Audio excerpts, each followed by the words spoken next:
Hello friends. Did you know that nearly 80% of those who watch my videos aren't subscribed? If you enjoy the content, I'd truly appreciate it if you hit that subscribe button. It helps a lot. Also, don't forget to leave a like and share your thoughts in the comments. Your interaction not only supports the channel's growth, but also helps these stories reach more people. Thank you all for being here. By the way, where are you watching from? Let me know in the comments.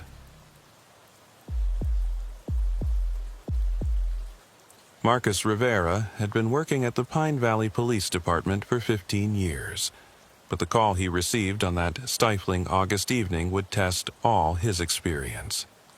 The air conditioning at the station had been malfunctioning all day, leaving everyone irritable and lethargic, when at 7:43 p.m. an anxious 911 call came in from headquarters. "My daughter didn't come home from her summer job." The voice on the recording trembled. "She's never late. Never. Something's wrong."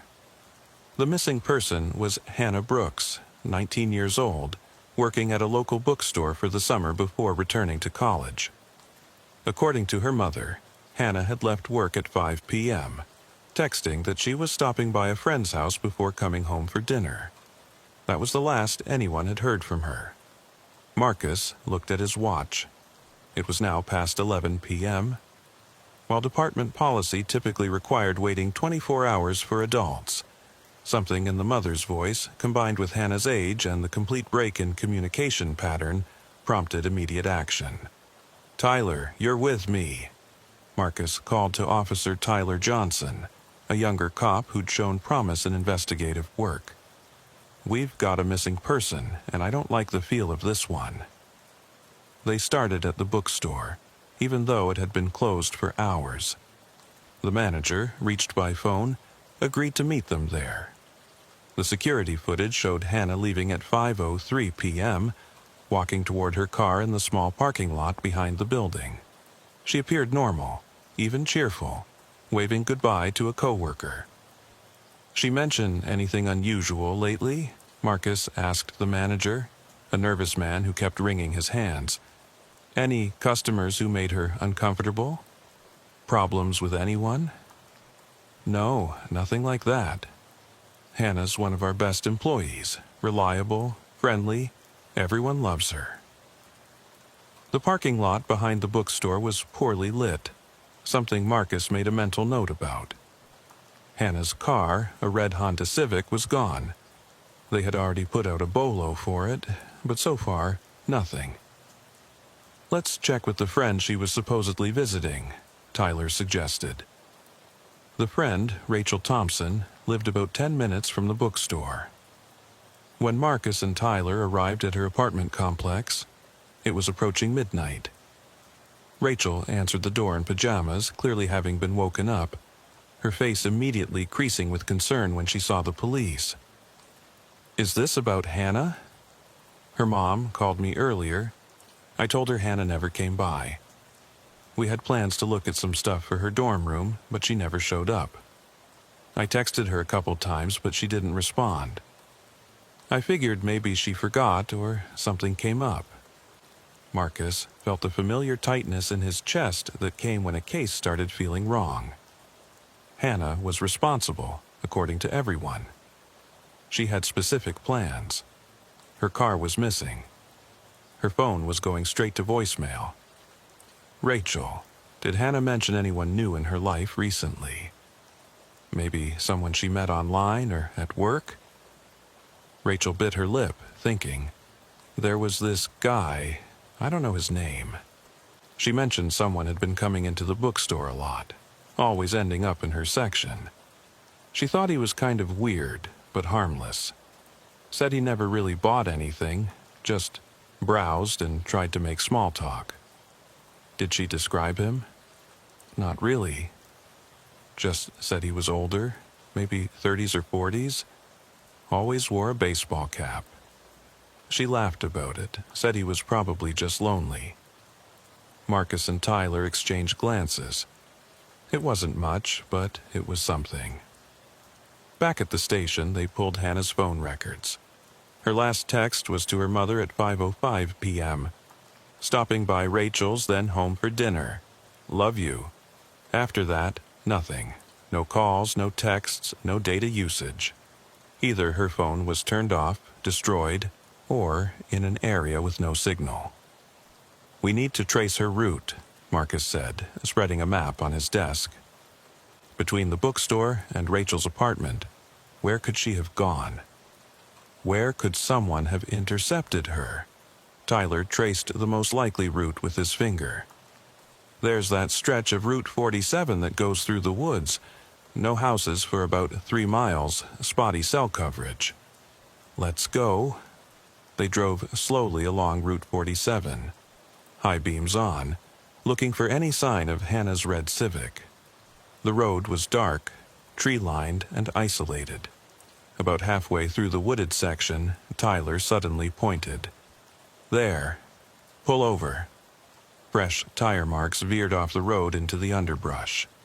They weren't deep enough to be from a crash. More like someone had deliberately turned off the road. Marcus called for backup and additional units to search the area.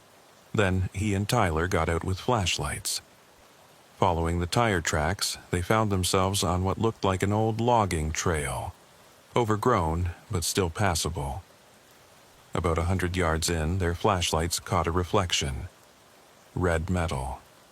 Hannah's Honda Civic. Don't touch anything, Marcus instructed, though Tyler knew better. They approached carefully, documenting everything with their phones. The driver's door was open, the keys still in the ignition. Hannah's purse was on the passenger seat, her phone on the floor. No signs of a struggle, Tyler observed, but Marcus was already shaking his head. Look at the driver's seat. It's pushed all the way back. Hannah, according to her description, was 5 feet 4 inches. The seat was positioned for someone much taller. Someone else drove this car here, Tyler said quietly. Marcus was already on his radio, calling in the K-9 unit and a full search team. Within an hour, the quiet forest was filled with officers, search dogs, and volunteers who had heard about Hannah's disappearance through social media. The dogs picked up Hannah's scent immediately, leading from the car deeper into the woods. The handlers moved quickly but carefully, officers flanking them with flashlights cutting through the darkness. Marcus felt his heart rate spike as they moved further from the road, further from safety. After about half a mile, the lead dog suddenly stopped, circling an area near a large oak tree. There were signs of disturbance in the leaf litter, broken branches, and what looked like drag marks leading away from the spot. She was here, the K-9 handler confirmed. But the scent is mixed with something else. Another person, and he paused, his face grim. Vehicle exhaust, recent. There must be another road or trail nearby. Tyler was already checking his phone's GPS. There's an old fire road about 50 yards that way. It connects to Highway 18. They rushed to the fire road, finding fresh tire tracks different from those at Hannah's car. Whoever had taken her had planned this carefully, abandoning her car in one location, moving her to another vehicle on a different road. It suggested premeditation, planning, and local knowledge of the area. Get roadblocks up on Highway 18 in both directions, Marcus barked into his radio. Check every traffic camera, every gas station security feed. Someone took this girl, and they can't be far. As dawn broke over Pine Valley, Hannah Brooks had been missing for over 12 hours. Her abandoned car had yielded DNA evidence and fingerprints that were being processed. The search area had expanded to include 3 counties. Her picture was on every news channel and social media feed. But Marcus knew the statistics. The first 48 hours were critical in missing persons cases. After that, the chances of finding someone alive dropped dramatically. And something about this case, the calculated nature of the abduction, the prepared escape route, told him they were dealing with someone who had done this before. By the second day of Hannah Brooks' disappearance, Detective Rivera's worst suspicions were beginning to materialize. The forensics team had pulled a partial print from Hannah's car that didn't match her or any of her known associates. Running it through the database had produced no hits, suggesting either their suspect had no record or had been careful enough to avoid leaving prints at previous crimes. "Marcus, you need to see this." Officer Amanda Lewis called from across the squad room. She'd been assigned to the case due to her expertise in digital forensics and pattern analysis. "I've been looking into similar disappearances in the tri-state area over the past 5 years.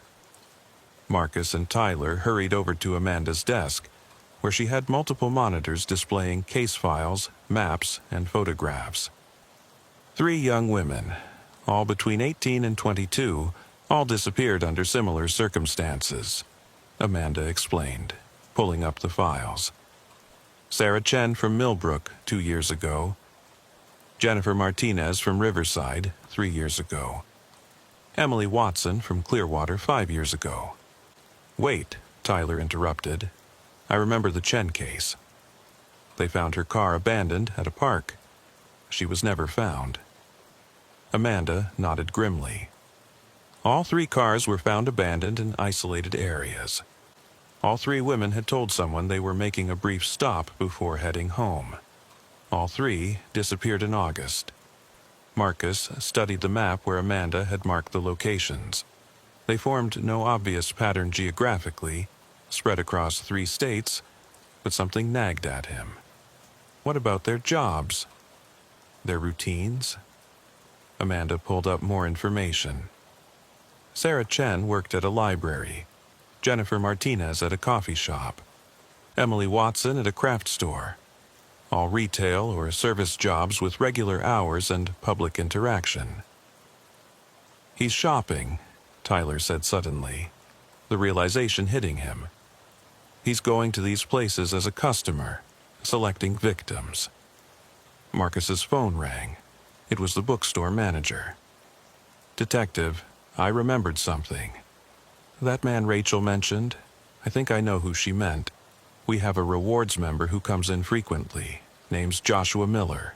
He always pays. Cash. But he signed up for the rewards program about 2 months ago." "We need that information immediately," Marcus said, already heading for the door with Tyler and Amanda. The address Joshua Miller had provided for the rewards program led them to a rundown apartment complex on the outskirts of Pine Valley. The manager, a tired-looking woman who reeked of cigarette smoke, examined the name and apartment number. 3B? That's been vacant for 3 months. Nobody named Miller ever rented here. A fake address, but the rewards program also had a phone number. Amanda immediately went to work tracing it, while Marcus and Tyler decided to canvass the bookstore's neighborhood with Joshua Miller's description. White male, approximately 35 to 45 years old, average height and build, often wearing a baseball cap. "Detective Rivera?" A voice crackled over the radio. It was Officer Rodriguez from the roadblock on Highway 18. "We might have something. Gas station owner about 30 miles north says a man matching the suspect description filled up around 6 p.m. yesterday. Paid cash, but he was driving a white van. Did they get plates? Partial. First 3 are K7J, running it now." While they waited, Marcus's phone rang. It was Mrs. Brooks, Hannah's mother. Her voice was barely holding together. "Detective, I found something. I was going through Hannah's room, and there's a notebook in her desk. She wrote about that man from the bookstore. She has dates, times he came in, she was documenting it." Marcus felt his pulse quicken. "We're on our way." Hannah's notebook was meticulous. She'd started noting Joshua Miller's visits 6 weeks ago. He came in every Tuesday and Thursday, always between 4 and 5 p.m., always finding his way to whatever section she was working. She'd written descriptions of their interactions. July 18th, he asked about book recommendations again. Stood too close. I moved away. He followed. July 25th. Brought me a coffee from next door. I politely declined. He seemed angry, but tried to hide it. August 1st. Asked when I get off work. I lied and said different times each day. He said he'd figure it out. August 8th. He knows my schedule. He was waiting by my car after work. Pretended it was a coincidence. I'm getting scared. The last entry was from August 13th, the day before she disappeared. I'm going to tell my manager tomorrow. This is getting creepy. He drew a picture of me and left it on my windshield. I'm parking in different spots now.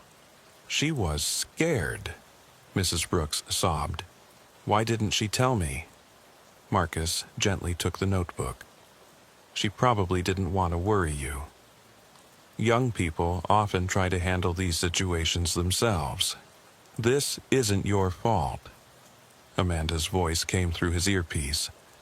Marcus, I've got something. The phone number traces to a batch of prepaid phones bought at an electronics store in Riverside. That's where Jennifer Martinez disappeared. Buyer paid cash, but the store has security footage. I'm having them send it over. Back at the station, they gathered around Amanda's computer as the security footage loaded. It was grainy, but clear enough. A man in a baseball cap purchasing multiple phones. When he turned toward the camera, Tyler enhanced the image. That's him, the bookstore manager confirmed when they showed him the photo. That's definitely the guy who comes in all the time. Run this through facial recognition, Marcus ordered. Check DMV records, employment databases, everything. While Amanda worked on that, Marcus and Tyler focused on the white van lead. There were 47 white vans in the tri-state area, with plates starting with K7J. They started making calls, checking registrations, looking for any connection to Joshua Miller or the locations where women had disappeared. Detective Rivera? It was Officer Johnson at the front desk. There's someone here who says they have information about Hannah Brooks. The man waiting in the interview room was nervous, fidgeting with his car keys. He introduced himself as Tom Walsh, a truck driver. I was listening to the news about that missing girl, he said. I saw her picture and I remembered something. Yesterday evening, around 6:30, I was driving on Highway 18 north of town. This white van cut me off, driving real aggressive. I got a good look when I passed him later. There was a young woman in the passenger seat. She looked wrong. Wrong how? Marcus asked, leaning forward. Like she was asleep, but not asleep, you know. Slumped over, head against the window. The guy driving kept looking at her, not watching the road. That's why I noticed. And she matched the description, blonde hair, young. Did you get the plate number? Partial. K7J-4 something. I called it in to report the dangerous driving, but he shrugged. Marcus's radio crackled. Detective, we have a hit on facial recognition. Joshua Miller is an alias. Real name is Jason Mitchell. He has a record. Attempted. Kidnapping 10 years ago in Ohio. Served 4 years. Everything was coming together, but they still didn't know where Jason Mitchell had taken Hannah. The van's partial plate had narrowed it down to 12 possible vehicles. They needed more. Amanda, cross-reference Jason Mitchell with property records, rental agreements, anything that might give us a location. Already on it, Amanda replied, her fingers flying across the keyboard. Wait, here. Jason Mitchell's deceased uncle owned property about 50 miles north, right off Highway 18. It's been in probate for 2 years, but nobody's living there. It's isolated, has several outbuildings. That's gotta be it, Tyler said. It fits the timeline, the direction he was heading. Marcus was already mobilizing units. We need to move fast but careful. If Hannah's still alive, we can't spook him into doing something desperate. As they raced north on Highway 18, Marcus couldn't shake the feeling that they were running out of time. The pattern Amanda had found suggested Jason Mitchell kept his victims for approximately 72 hours before they disappeared permanently. Hannah had been missing for 31 hours. The Mitchell property sat at the end of a long gravel road, surrounded by dense forest and abandoned farmland. As the convoy of police vehicles approached with lights off, Detective Rivera coordinated the operation through encrypted radio channels. The sun was setting, casting long shadows across the overgrown landscape.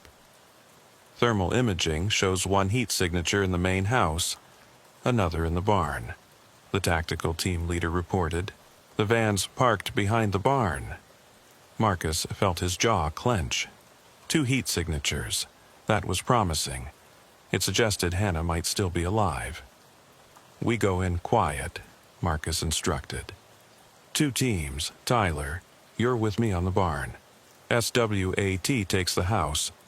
Nobody moves until we're in position. They parked a quarter-mile away, approaching on foot through the tall grass. The property was eerily quiet except for the distant sound of a generator running. As they got closer, Marcus could see light coming from the barn's windows that should have been dark in an abandoned property. "Amanda, what do we know about the barn's layout?" Marcus whispered into his comm. "According to county records, it's a traditional post and beam structure, 40 by 60 feet. Main doors on the south side, smaller door on the north. Hayloft with external access on the east." Marcus divided his team accordingly. As they surrounded the barn, he could hear something inside. A voice, male, talking in a low, continuous monologue. "Shouldn't have made me do this, Hannah. If you'd just been nice to me at the store, we could have done this differently. But you had to be like the others, acting like you're too good." Marcus's blood ran cold. He recognized the psychological pattern. The suspect was rationalizing, building up to something. They needed to move now. "On my mark," he whispered. 3, 2, 1, go! The barn doors burst open simultaneously. Marcus entered with his weapon drawn, immediately taking in the scene. Hannah Brooks was tied to a chair in the center of the barn, duct tape over her mouth, her eyes wide with terror but alive. Jason Mitchell stood beside her, a knife in his hand, frozen in surprise at the sudden intrusion. "Drop the weapon," Marcus commanded. "Jason Mitchell, step away from Hannah right now." For a moment, nobody moved. Mitchell's eyes darted between the officers, calculating. Then he grabbed Hannah's chair, pulling her in front of him as a shield, the knife moving to her throat. "Stay back!" Mitchell screamed. "You don't understand. She's part of the pattern. It has to be completed." "Jason, listen to me," Marcus said, keeping his voice calm while slowly moving to get a better angle. "Hannah doesn't have to be part of any pattern. You can choose to end this right now." "You don't know what they did to me," Mitchell rambled, his hand shaking. "These girls, they're all the same. They smile and pretend to be nice, but they're laughing at me. I know they are." Tyler had managed to circle around to Mitchell's blind spot. Marcus needed to keep the man talking, distracted. "Tell me about the others, Jason. Sarah, Jennifer, Emily, where are they?" Mitchell's face contorted. They're where they belong, where they can't hurt anyone anymore."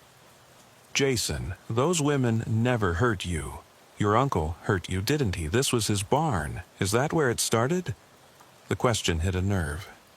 Mitchell's grip on the knife loosened slightly as his eyes went unfocused, lost in some memory. He said I was weak. Said no woman would ever want me unless I made them. "But you're not him, Jason. You can choose to be different. Let Hannah go."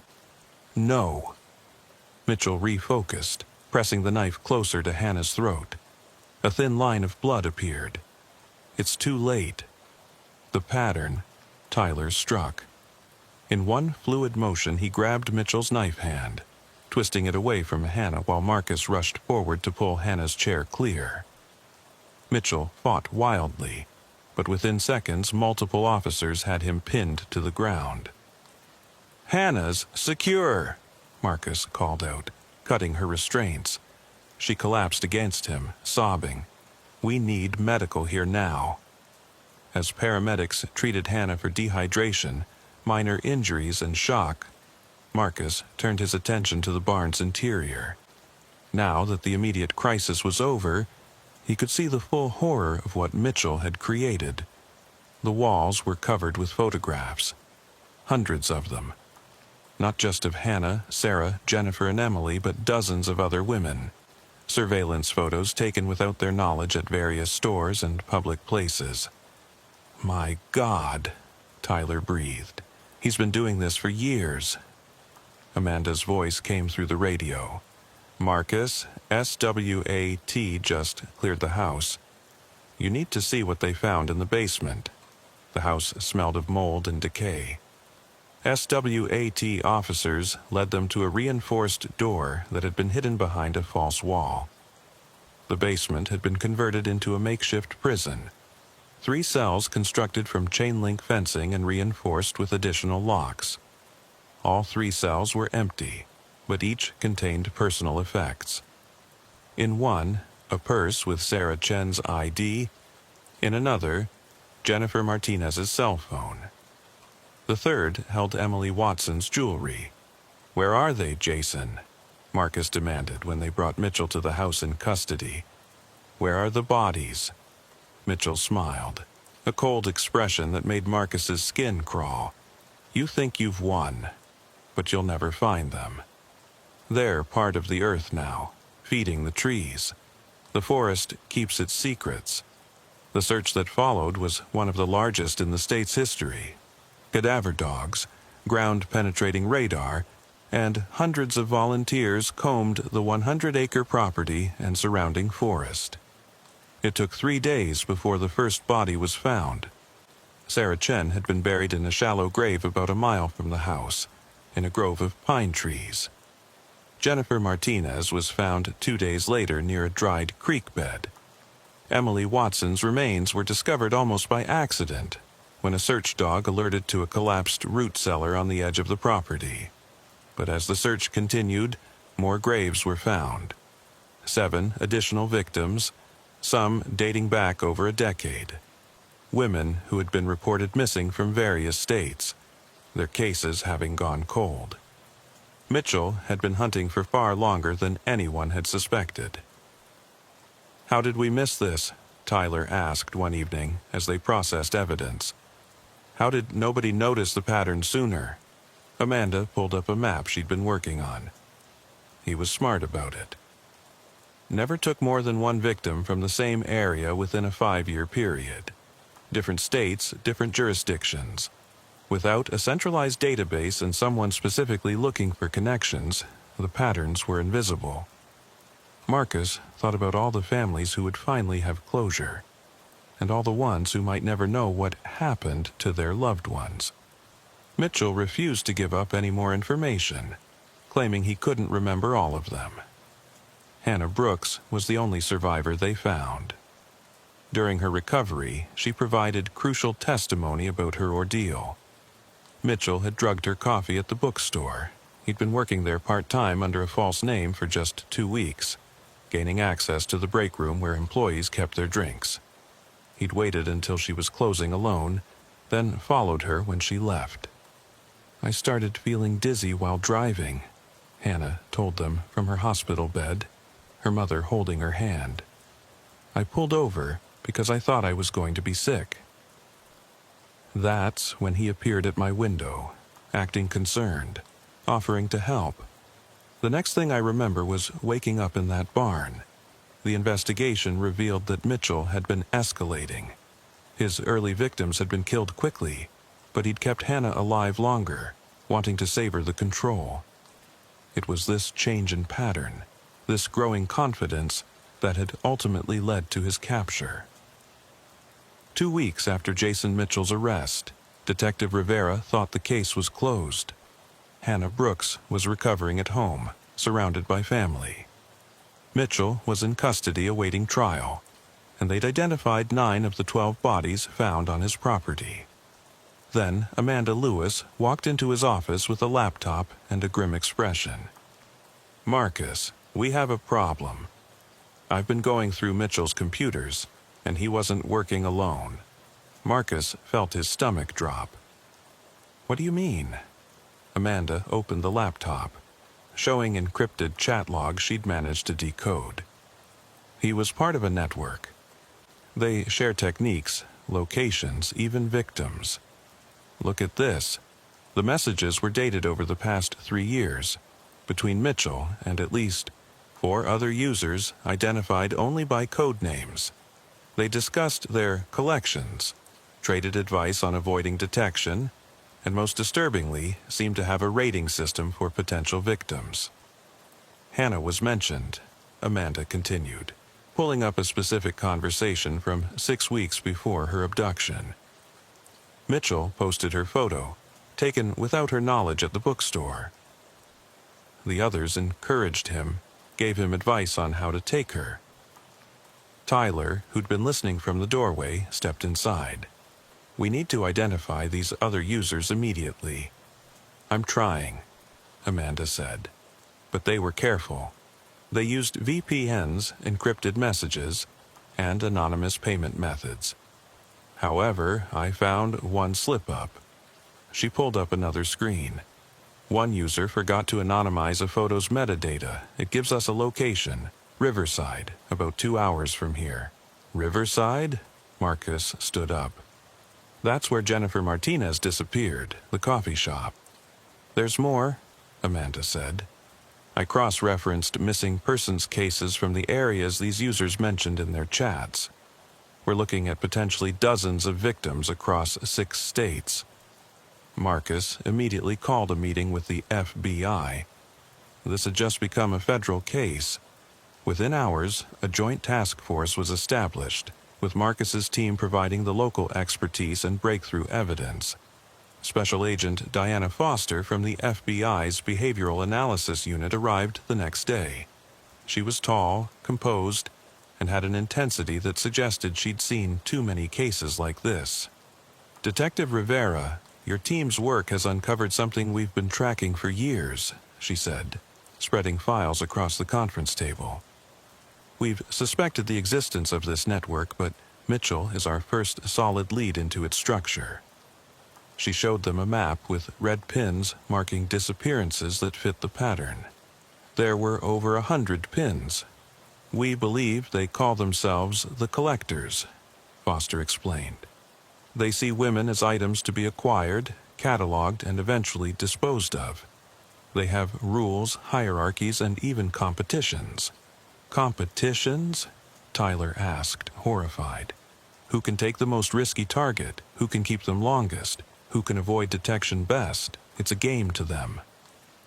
Marcus thought of Hannah, of how terrified she'd been. "We need Mitchell to talk. He's our only direct link." "I'll handle that," Foster said. "I've dealt with his type before." The interrogation of Jason Mitchell lasted 12 hours, over 3 days. Foster was relentless but calculated, using psychological pressure points she'd identified in his profile. Finally, Mitchell cracked, but not in the way they'd hoped. "You want names?" He laughed. "I don't know names." "That's the whole point. We're shadows to each other." "But you met them," Foster pressed. "The metadata proves physical meetings." Mitchell's eye twitched. "Once a year, random location, everyone wears masks." "Where was the last meeting?" "Warehouse in Columbus. Last November. But it changes every time." "How many?" 15, maybe 20 showed up. Marcus felt sick. 20 predators, all active, all sharing information on how to better hunt their victims. While Foster continued working on Mitchell, Amanda made another breakthrough. She'd found a pattern in the financial transactions.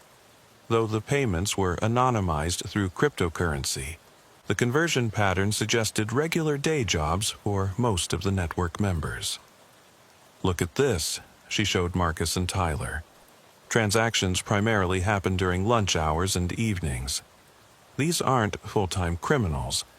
They're people with normal jobs, probably families. They're hiding in plain sight."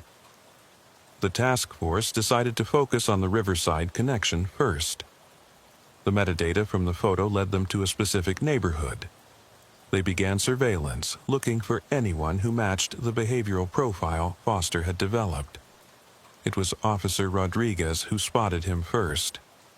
White male, mid-40s, works at an insurance office downtown. I've seen him at 3 different coffee shops this week, always during the lunch rush when they're staffed by young women. He takes photos with his phone. The man was identified as Robert Harrison, a married father of 2 with no criminal record. He coached Little League and attended church regularly. He was also, according to the deep dive into his digital footprint, one of Mitchell's most active correspondents in the network. "We need to be careful," Foster warned. "If we spook him, he'll alert the others and they'll all scatter."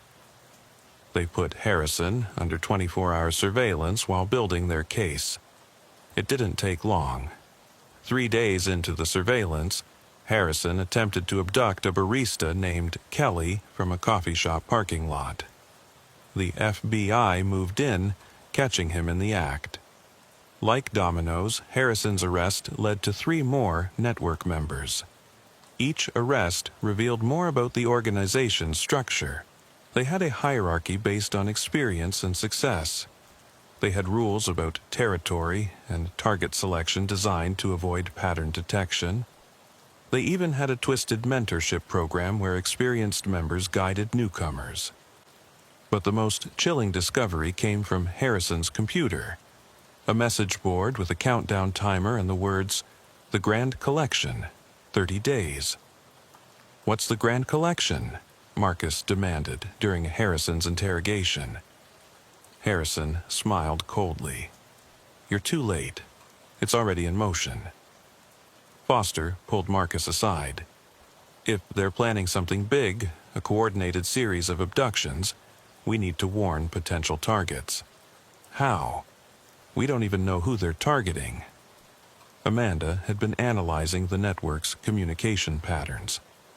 "I might have something. They have criteria for their victims.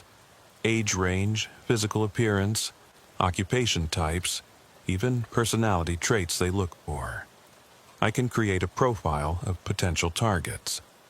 Working through the night, Amanda developed an algorithm that identified high-risk potential victims based on the network's established patterns. The list was terrifyingly long. Over 3,000 women across 6 states who fit the profile. "We can't protect them all," Tyler said, the weight of the situation crushing. "No," Marcus agreed, "but we can warn them." The task force made the unprecedented decision to go public. Within 24 hours, news outlets across 6 states were broadcasting warnings about the collectors. Women matching the victim profile were urged to take extra precautions, vary their routines, and report any suspicious behavior immediately. The response was immediate and overwhelming. Police departments were flooded with calls, most false alarms, but several that proved valuable. In Cedar Rapids, a woman reported a man who'd been photographing her at her workplace for weeks. In Detroit, 3 women from the same university came forward about a maintenance worker who seemed to know their schedules too well. Marcus barely slept, coordinating with local departments while continuing to interrogate Mitchell and Harrison. The countdown on the message board showed 15 days remaining. Then Amanda found something in the encrypted files that changed everything. "Marcus, they have a list, specific targets for the Grand Collection. 20 women across the network's territory." One name jumped out at Marcus immediately. Rachel Thompson, Hannah's friend. "They're going after her because we saved Hannah," Marcus realized. "It's revenge." They immediately put protection details on all 20 women they could identify from the partial list Amanda had decoded. But they knew it wasn't enough. The network had gone dark after Harrison's arrest, their usual communication channels silent. "They're adapting," Foster said. "They know we're onto them." It was Hannah Brooks who provided the unexpected breakthrough. She called Marcus directly, her voice shaking but determined. "Detective Rivera, I've been thinking about something Mitchell said when he had me. He mentioned that someone was watching me even before he was. Someone who told him about me." "What exactly did he say, Hannah?" "He said you were recommended. Premium grade, they called you. It didn't make sense then, but if there's a network..." Marcus felt the pieces clicking together. "Someone else scouted you first. Someone who's still out there." Hannah's voice grew quieter. "Detective, what if it's someone I know? Someone who seems normal?" The possibility sent the investigation in a new direction. They began looking at people in Hannah's life, cross-referencing with employment at locations where other victims had worked or frequented. Tyler found the connection. Joshua Miller, Mitchell's alias at the bookstore. He had a reference for the job. The reference was from a Tom Walsh. "Tom Walsh," Marcus repeated. "Why is that familiar?" "The truck driver," Amanda exclaimed. "The one who reported seeing Hannah in the van. He gave us the partial plate that led us to Mitchell." The realization was staggering. Walsh hadn't been helping. He'd been controlling the investigation, ensuring they found Mitchell but not the larger network. "He's been playing us," Foster said. "He wanted Mitchell caught." "Why?" Amanda pulled up the network communications again, looking at them with fresh eyes. "Power struggle. Look at these messages from months ago. Mitchell was challenging someone's authority, suggesting changes to their rules, if Walsh is higher in their hierarchy. He used us to eliminate a rival," Marcus finished. "They put Walsh under immediate surveillance, but he'd vanished. His apartment was empty, his truck abandoned at a rest stop. But he'd made one mistake. His real name wasn't Tom Walsh. Fingerprints from his truck revealed him as Thomas Walker, a long-haul trucker with roots that perfectly matched the timeline and locations of dozens of disappearances. He's the founder," Foster said, studying Walker's history. "He started the Collectors. Mitchell was becoming too visible, too risky, so Walker sacrificed him to protect the network. With 5 days left on the countdown, they got a break. A state trooper in Montana reported seeing Walker's truck at a remote rest stop. By the time tactical teams arrived, he was gone, but he'd left something behind. A burner phone with a single number programmed. Marcus made the decision to call it. "Detective Rivera," Walker's voice was calm, almost amused. "I wondered when you'd find that. It's over, Walker. We know who you are. We know about the network. Do you? You found Mitchell, Harrison, a few others, foot soldiers. The real players are still free. The Grand Collection is off. We have protection on all the targets." Walker laughed. 20 targets? Try 60. You found one list. We have 3. Marcus's blood ran cold. "You're lying." "Am I?" "Check the news, Detective." Amanda quickly pulled up news feeds. 3 missing persons reports had just come in from different states. All young women, all fitting the victim profile. "That's 3, Walker said. 57 to go, unless..." "Unless what?" "You let the ones you've caught go. Full immunity, clean records. They all walk, and the Grand Collection stops. You know I can't do that. Then 60 women disappear in the next 5 days. Your choice, Detective." The line went dead. The task force went into overdrive. Every available resource was deployed, but they were fighting shadows. 3 more women vanished the next day despite increased security measures. Then Rachel Thompson, under protective custody, remembered something crucial. There was a delivery driver who came to my apartment complex a lot. Always friendly, always chatting. He asked about Hannah once, said he'd seen us together. I didn't think anything of it. The driver was identified as Mark Coleman, and his delivery routes matched several victim locations. When they raided his home, they found evidence linking him to the network and, more importantly, a partially burned document with locations and dates, part of the grand collection plan. The locations were remote areas across the country where the victims would be taken.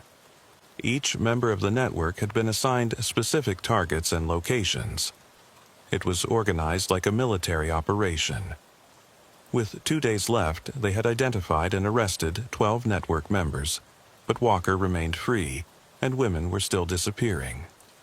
The public was in near panic, and the media was calling it the largest manhunt in American history. Marcus hadn't slept in 72 hours when the call came. It was Hannah Brooks. "Detective, there's someone outside my house. The protection detail isn't responding to my calls." Marcus's heart stopped. He immediately dispatched units to Hannah's location while racing there himself. They found the protection detail unconscious, drugged, and Hannah's window open. But Hannah had been smart. She'd hidden in the panic room her father had installed after her rescue, and she'd managed to photograph her attacker through the security camera. Thomas Walker himself had come for her. "He's getting desperate," Foster said. "Coming personally is a huge risk. He's making mistakes." They tracked Walker's vehicle using traffic cameras, following him north toward the abandoned Mitchell property. It was a taunt, a challenge. He was going back to where it started. The final confrontation came just as the sun rose on the last day of the countdown. Walker had barricaded himself in an old storm shelter on the edge of Mitchell's property, one they'd missed in the initial search. He had 4 women with him, all alive but drugged. "Let them go, Walker," Marcus called through a megaphone. "It's over. You think you've won?" Walker's voice came back. "You've found maybe a quarter of us. The rest will scatter, lay low, and rebuild. The collection will continue. Not if you give us the names. Full cooperation, and we can negotiate." There was a long silence. Then the shelter door opened. Walker emerged with his hands up, but smiling. "You want names, Detective? I'll give you names. But you won't believe how high this goes. Judges, politicians, police officers, people you trust, people you work with." As Walker was taken into custody and the women were rescued, his words haunted Marcus. The investigation that followed proved him partially right. The network had indeed infiltrated various positions of authority, though not to the extent Walker claimed. In total, 37 members of the collectors were arrested. 43 women who were targeted for the grand collection were saved, but 17 were never found, and 5 network members, identified only by their usernames, remained at large. Hannah Brooks testified at multiple trials, her courage helping to convict 15 of the captured predators. She became an advocate for missing persons, working with law enforcement to develop better tracking systems and victim support programs. Rachel Thompson moved away from Pine Valley, unable to shake the feeling that someone was always watching. She was right to be cautious. Encrypted messages found later suggested she had been scouted by at least 3 different network members before Hannah's abduction had disrupted their plans. Tyler Johnson received a commendation for his work on the case, but left law enforcement 6 months later, haunted by how many predators might still be out there.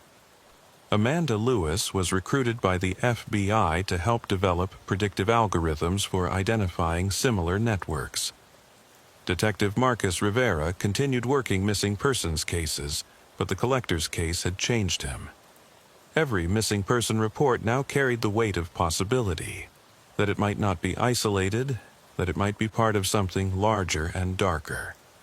Thomas Walker was convicted on multiple counts and sentenced to life without parole. During his sentencing, he made a chilling statement.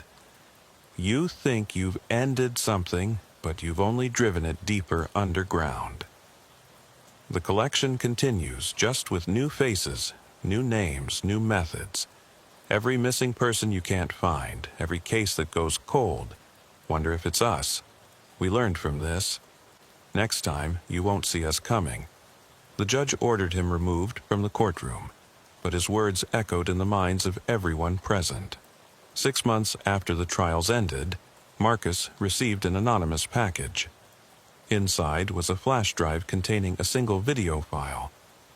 It showed a woman, bound and gagged, with yesterday's newspaper visible in the frame. He didn't recognize her, but the message was clear. The collectors, or some version of them, were still active. The video ended with text on the screen. The grand collection was just the beginning. Phase 2 initiates soon. Marcus immediately contacted Foster and the FBI task force. The investigation, it seemed, was far from over. As Marcus stood in his office, looking at the board covered with photos of still missing women, he thought about Hannah Brooks. She'd survived, but so many others hadn't, and somewhere out there, predators were still hunting, still collecting, still operating in the shadows between normal life and nightmare.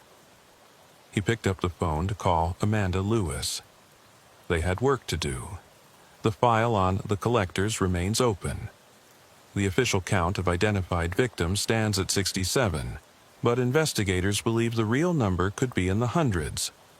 The network's full membership was never completely uncovered, and encrypted communications suggested cells operating internationally. Hannah Brooks now works as a victim advocate, helping other survivors navigate the legal system and rebuild their lives. She still has nightmares, still checks her locks multiple times before bed, but she refuses to let fear control her life. "They wanted to collect us like objects," she said in a recent interview. "But we're not objects. We're survivors. And we're the reason they're now the ones living in fear of being caught." The search for the remaining members of the collectors continues. Every missing persons case is now scrutinized for connections to the network. The FBI maintains a dedicated task force, and Marcus Rivera consults on cases that bear the network's signature. But late at night, when Marcus reviews the files, he knows Walker was right about one thing. They'd only scratched the surface. Somewhere out there, in ordinary neighborhoods and everyday places, predators still walk among us, patient and methodical, waiting for the next opportunity to add to their collection. The fight continues, one missing person at a time, one rescue at a time, one arrest at a time. Because every person saved, every predator caught, is a victory against the darkness that the collectors represented. But the shadow they cast remains, a reminder that evil often wears a familiar face, drives an ordinary van, and shops at the same stores we do. The only defense is vigilance, awareness, and the refusal to let anyone simply disappear without someone asking why. In Pine Valley, Hannah's case changed everything. Missing persons reports are now investigated immediately. Store employees are trained to recognize stalking behaviors. The community learned a hard lesson, that the monsters aren't always strangers in the dark. Sometimes they're the customer who comes in every Tuesday, always friendly, always watching, always collecting. Rebecca Lawson had been with the Whitmore County Sheriff's Department for 15 years, the last 8 as their lead investigator for missing persons cases. She'd worked countless disappearances, runaways, custody disputes, the occasional genuine abduction.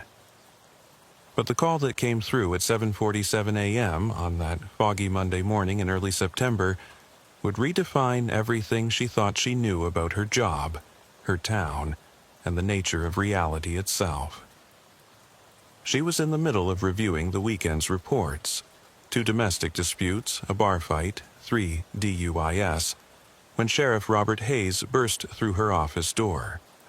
His face, normally ruddy from years of outdoor work, had gone pale as fresh paper. "Rebecca, drop everything. We've got a situation that doesn't make sense." She set down her coffee mug carefully, noting the slight tremor in Hayes's hands. In 12 years of working together, she'd never seen him this shaken. "What's happened?" School bus 47 was found abandoned on Route 19. Engine still running, hazard lights on, doors wide open. No driver, no kids, not a soul in sight. The coffee turned to acid in her stomach. "How many?" 14 kids, ages 6 through 17. The driver's Patricia Anderson. She's been driving that route for 8 years without so much as a late arrival. Rebecca was already grabbing her jacket and service weapon. "Any signs of struggle? Blood? Damage to the bus?" "That's the thing. Nothing. It's like they all just decided to get off in the middle of nowhere and walk into the woods." Within minutes, Rebecca was in a patrol car with Officer Daniel Morrison, her partner for the past 5 years. Daniel was steady, methodical, the perfect complement to her more intuitive approach. The fog was so thick they could barely see the road ahead, forcing them to drive slower than either wanted, given the urgency of the situation. 14 kids don't just vanish," Daniel said, his knuckles white on the door handle, as Rebecca took a turn faster than the conditions warranted. "This has to be a custody thing, or maybe the driver had some kind of medical emergency." "Patricia Anderson isn't the type," Rebecca replied, her mind already cycling through possibilities. "I know her. Her grandson plays Little League with my nephew.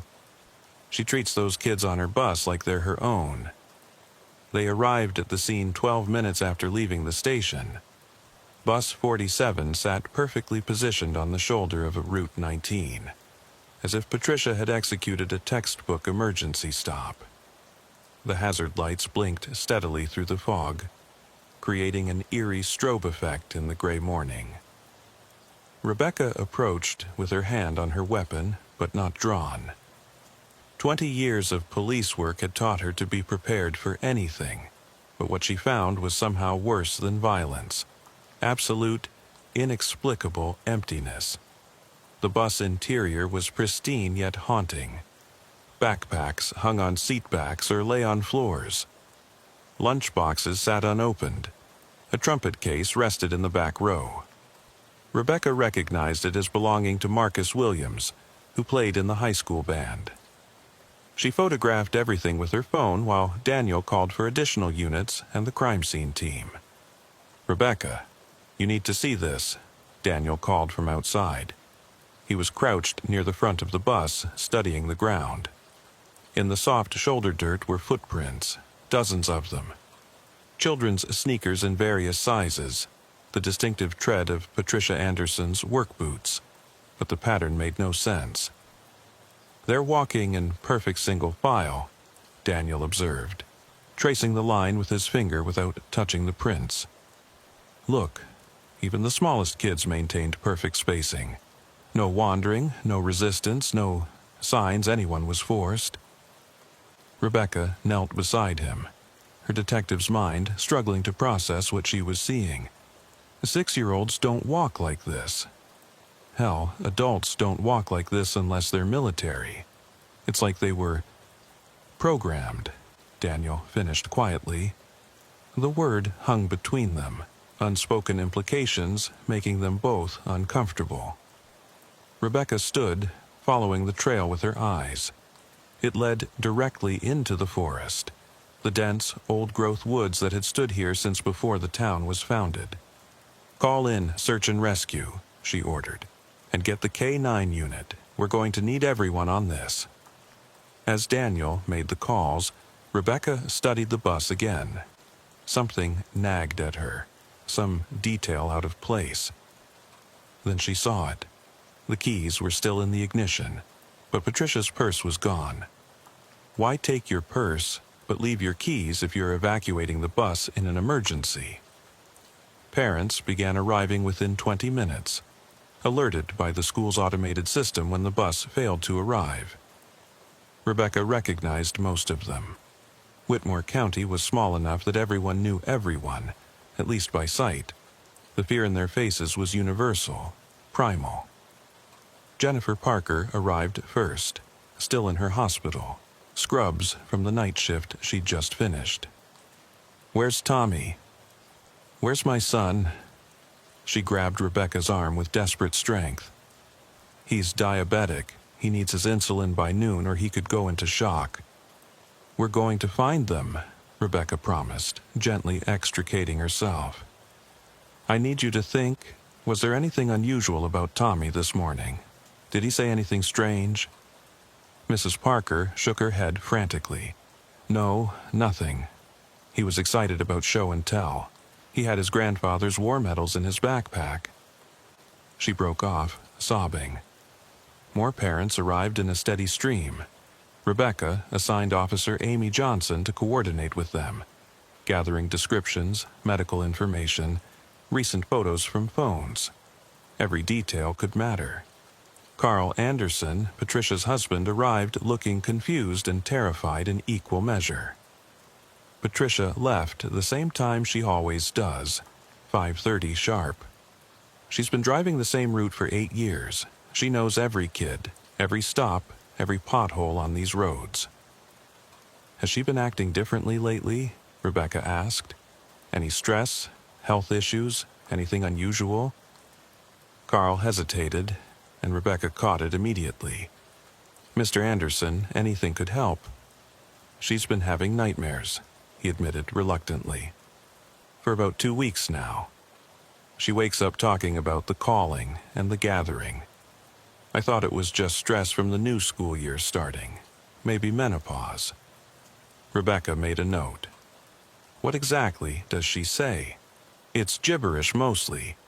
But last night she sat straight up in bed and said clear as day, 'The teacher is coming.' The real teacher." Then she went back to sleep and didn't remember it in the morning. The search team assembled quickly. 20 officers from the sheriff's department, 15 volunteers from the fire department, and a search and rescue team from the state police. Rebecca briefed them at the forest edge, the footprint trail their only lead. "Stay in visual contact with your partner at all times," she instructed. "These woods are dense, and with this fog, it's easy to get disoriented. The trail appears to go straight in, but we don't know if it continues that way.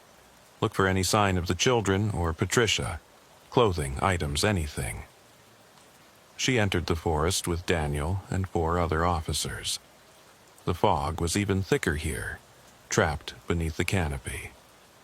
The footprint trail continued its unnaturally straight path, cutting through underbrush that should have forced the group to weave around obstacles. "This doesn't make sense," Officer James Sullivan muttered. He was a rookie, only 2 years on the force, but he'd grown up hunting these woods. Kids would have to duck under branches, go around that fallen log, but the prints just go straight through, like the obstacles weren't there when they passed. About a quarter-mile in, the trail simply ended. Rebecca stared at the spot where 15 people had apparently vanished into thin air. The ground showed no disturbance beyond the last footprint. No scuff marks indicating a struggle. No indication the group had scattered in different directions. Nothing. "Fan out," she ordered. "Check every inch within a 100-yard radius. Look up in the trees, check for hidden ditches, anything." As the search expanded, Rebecca's phone rang. It was Dr. Emily Rodriguez from the County Dispatch Center, and her voice was tight with confusion. "Detective Lawson, we just received a 911 call you need to hear. It came in 3 minutes ago from Patricia Anderson's cell phone." "That's impossible. We have her phone. It was on the bus." "That's what I thought." but the caller ID is definitely hers. I'm sending you the recording now." Rebecca played it on speaker so Daniel could hear. Through heavy static came a young voice, terrified and whispering. "They're taking us down, under the ground. Please help. The teacher is wrong. She's not Mrs. Anderson anymore. She's something else wearing her face." The call cut off abruptly. Rebecca played it twice more, trying to identify the voice. "That sounds like Katie Martin," Daniel said. "She's in my daughter's Girl Scout troop." But how could she call from Patricia's phone if the phone is on the bus? Before Rebecca could respond, Officer Sullivan shouted from 50 yards away, "Detective! I found something." They rushed to his position. He'd found a child's shoe, a pink sneaker, size appropriate for a first grader. It was caught on a root, but the root itself was strange, bent at an unnatural angle, as if deliberately shaped into an arrow pointing northeast. "This was placed here," Rebecca said with certainty. "Someone's leaving us a trail." They followed the new direction, and every 30 yards or so they found another item. A hair ribbon tied to a branch, a pencil case propped against a tree, a baseball cap hung at exact eye level for an adult. Someone, likely one of the children, was trying to guide them.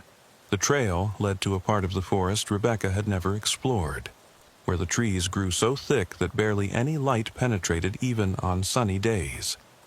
Here, partially hidden by decades of overgrowth, was a rusted metal grate set into a concrete frame, a ventilation shaft. "The old Whitmore mine system," Daniel breathed. But this section was supposed to be sealed after the collapse in '73. Rebecca examined the grate. The rust around the bolts was freshly disturbed, metal shavings on the ground. Someone had opened this recently. The grate itself was large enough for adults to pass through, leading down into darkness. "They went underground," she said, the implications hitting her like a physical blow. The Whitmore mine system was vast, mostly unmapped, and extremely dangerous. After the 1973 collapse that killed 12 miners, the company had sealed most entrances, but ventilation shafts like this one still dotted the mountain.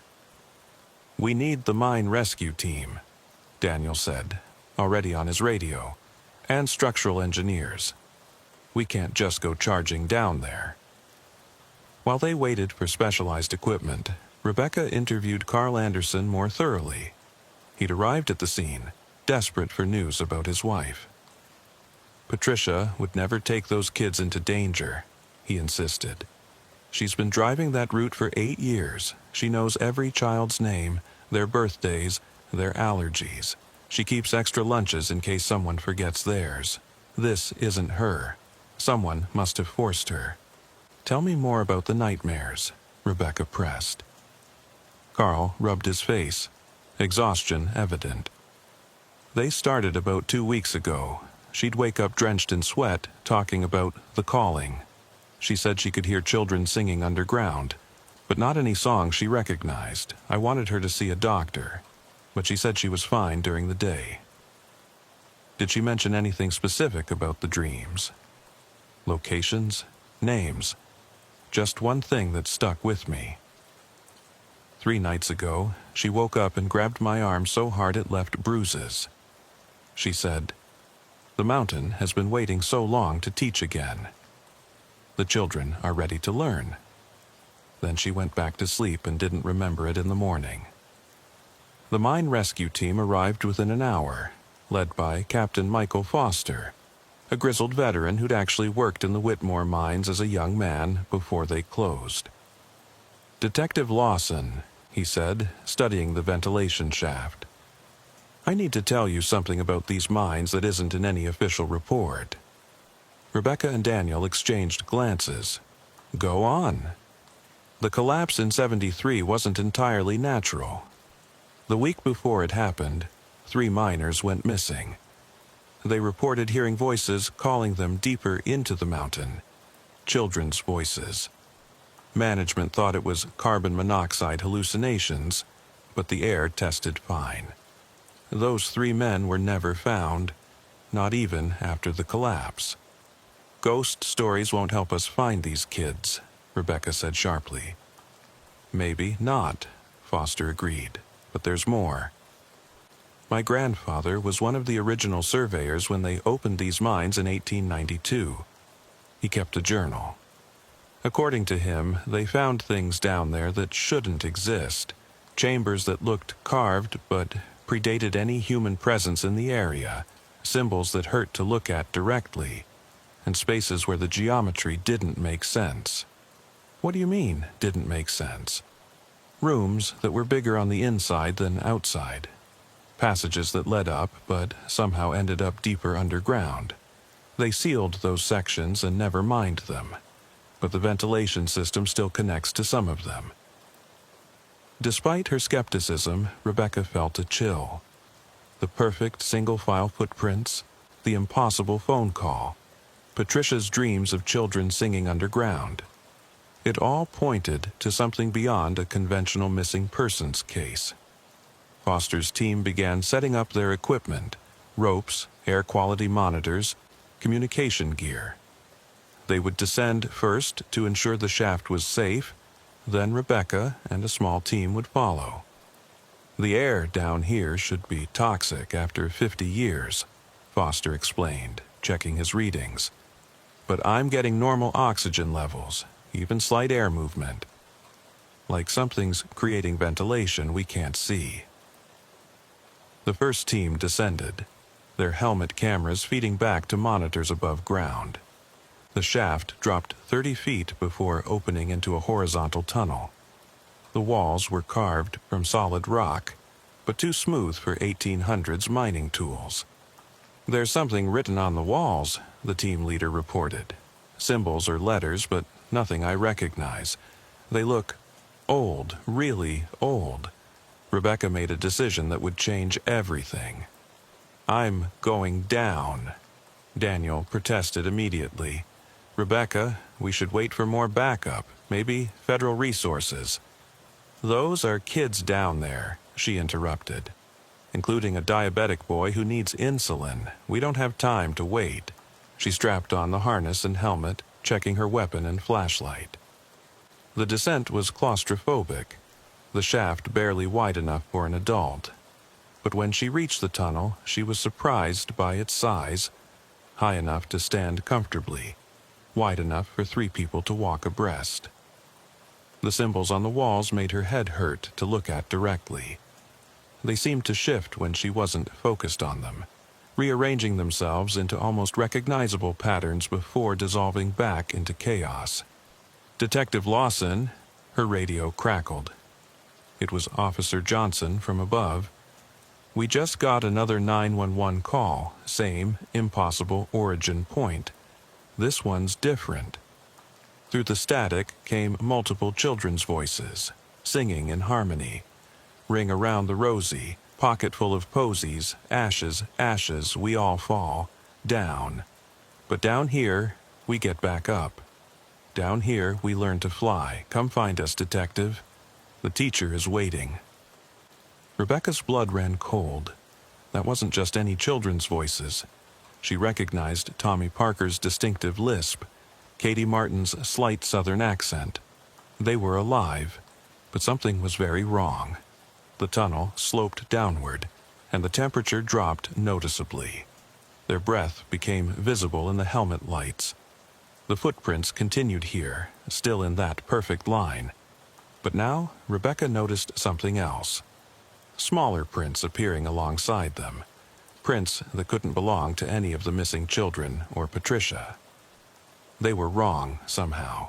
Too long, too narrow, with what looked like an extra joint in each toe. What kind of animal makes prints like that? Daniel asked, crouching to examine them. No animal I know, Rebecca replied. She took photos, but they came out blurred, as if the prints themselves resisted being captured. They'd been walking for 20 minutes when they heard it. Children singing, echoing through the tunnels. But the song was wrong. It started as Ring Around the Rosy, but morphed into something else. Words in a language that sounded like no earthly tongue. They followed the sound, weapons drawn but pointed down, trying to move quietly. The tunnel opened into a vast cavern, and what they saw defied explanation.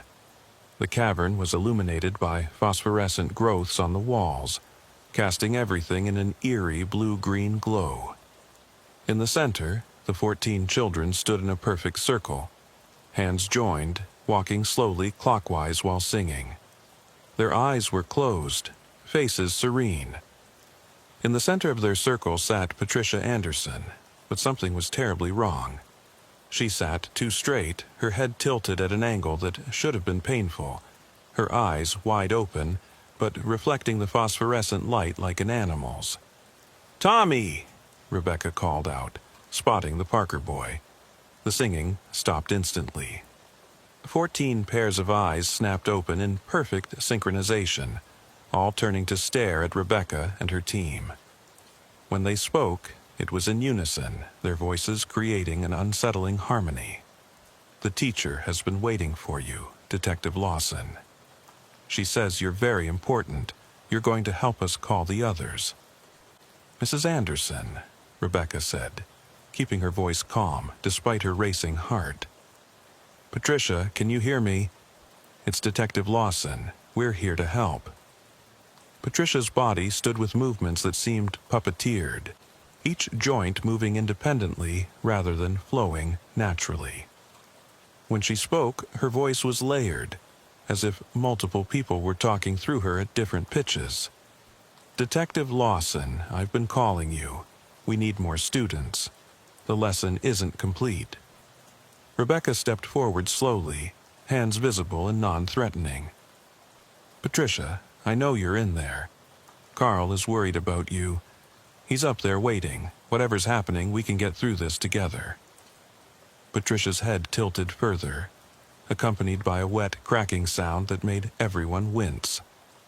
Patricia is learning. She resisted at first, like the miners did all those years ago. But the mountain is patient. It's been waiting so long for the right teacher, the right students. The town above, they'll all learn soon. "Learn what?" Rebecca demanded, noting that Tommy Parker was swaying on his feet, his skin pale and clammy, signs of impending diabetic shock. "To be more than human. To see reality as it truly is, not the narrow slice your limited senses perceive.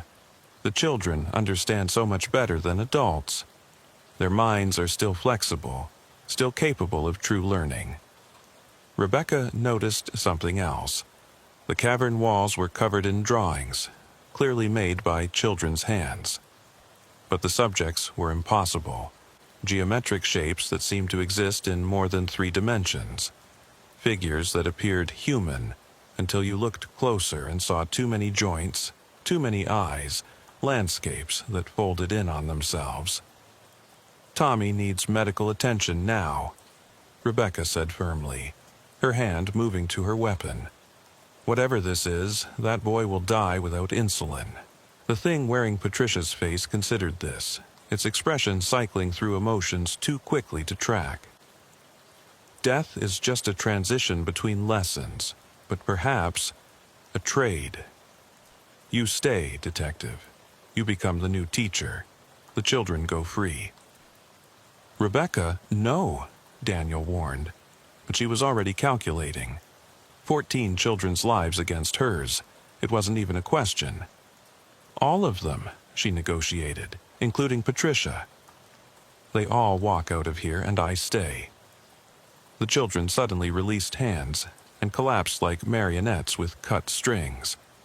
Patricia crumpled to the ground, and from the walls of the cavern came a sound like breathing, or wind, or something vast and ancient sighing with satisfaction.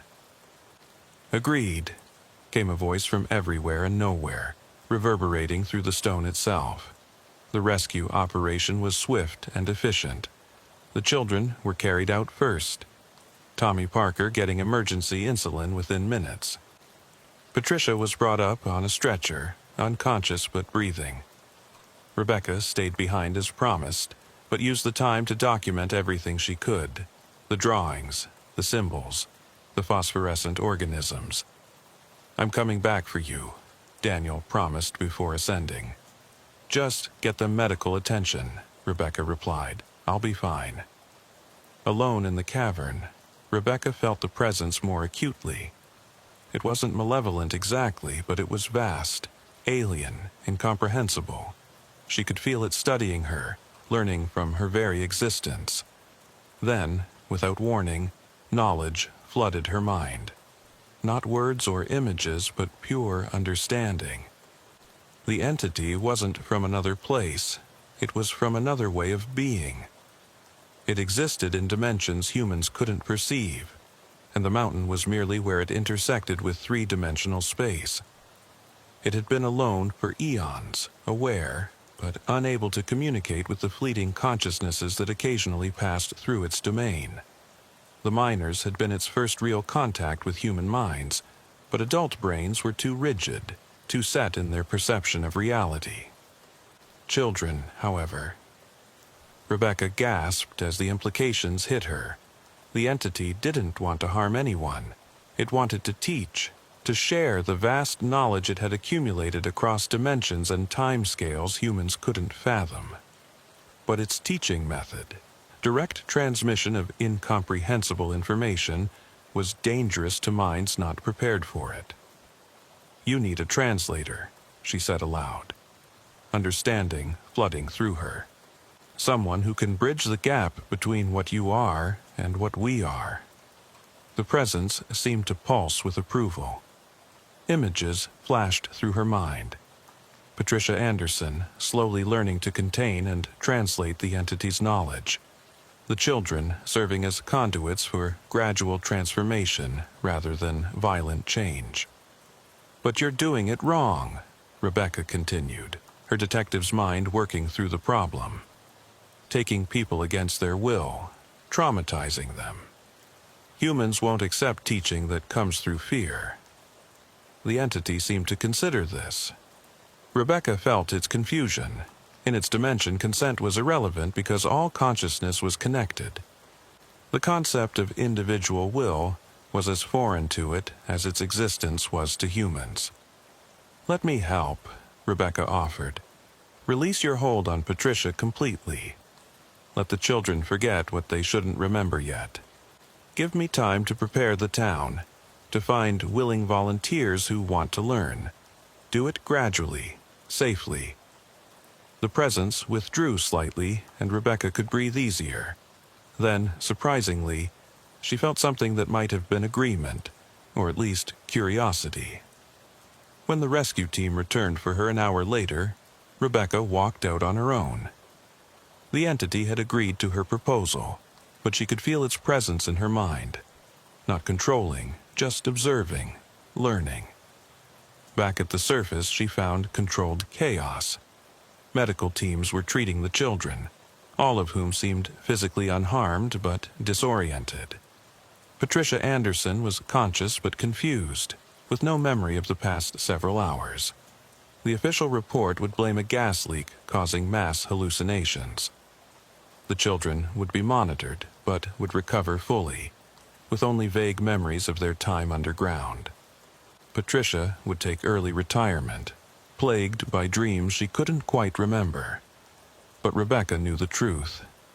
And late at night, when the town was asleep, she could feel the mountain watching, waiting, learning how to teach without causing fear.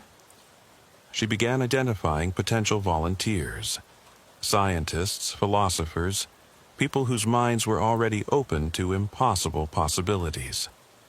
3 months later, Dr. Elizabeth Hartford, a quantum physicist from the State University, became the first voluntary student. She descended into the mountain with Rebecca as her guide, and when she emerged 6 hours later, her eyes held knowledge that would revolutionize human understanding of reality. But that was just the beginning. The investigation into the Whitmore mine incident had officially closed, but Detective Rebecca Lawson's real work was just beginning.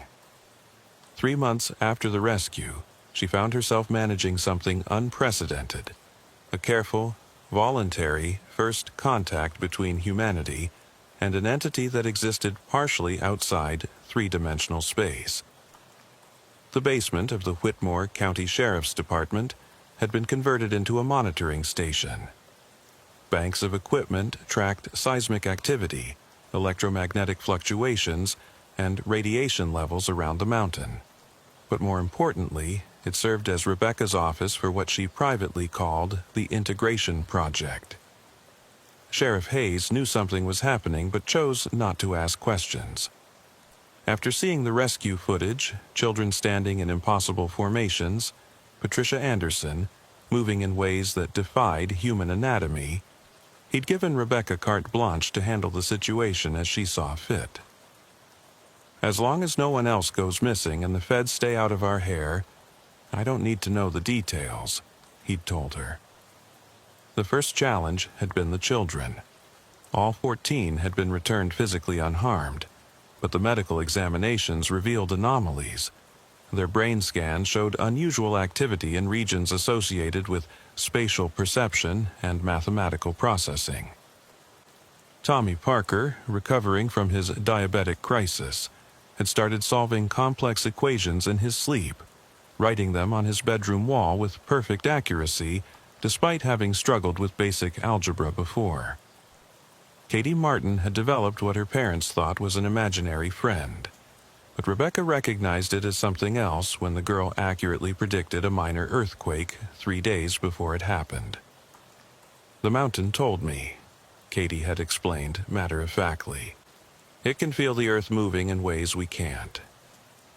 Rather than suppress these abilities, Rebecca had convinced the parents to let her work with the children.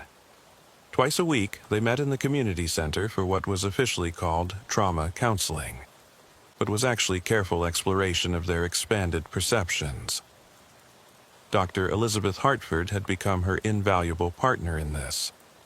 After her voluntary contact with the entity, the quantum physicist had gained an intuitive understanding of higher dimensional mathematics that was revolutionizing her field.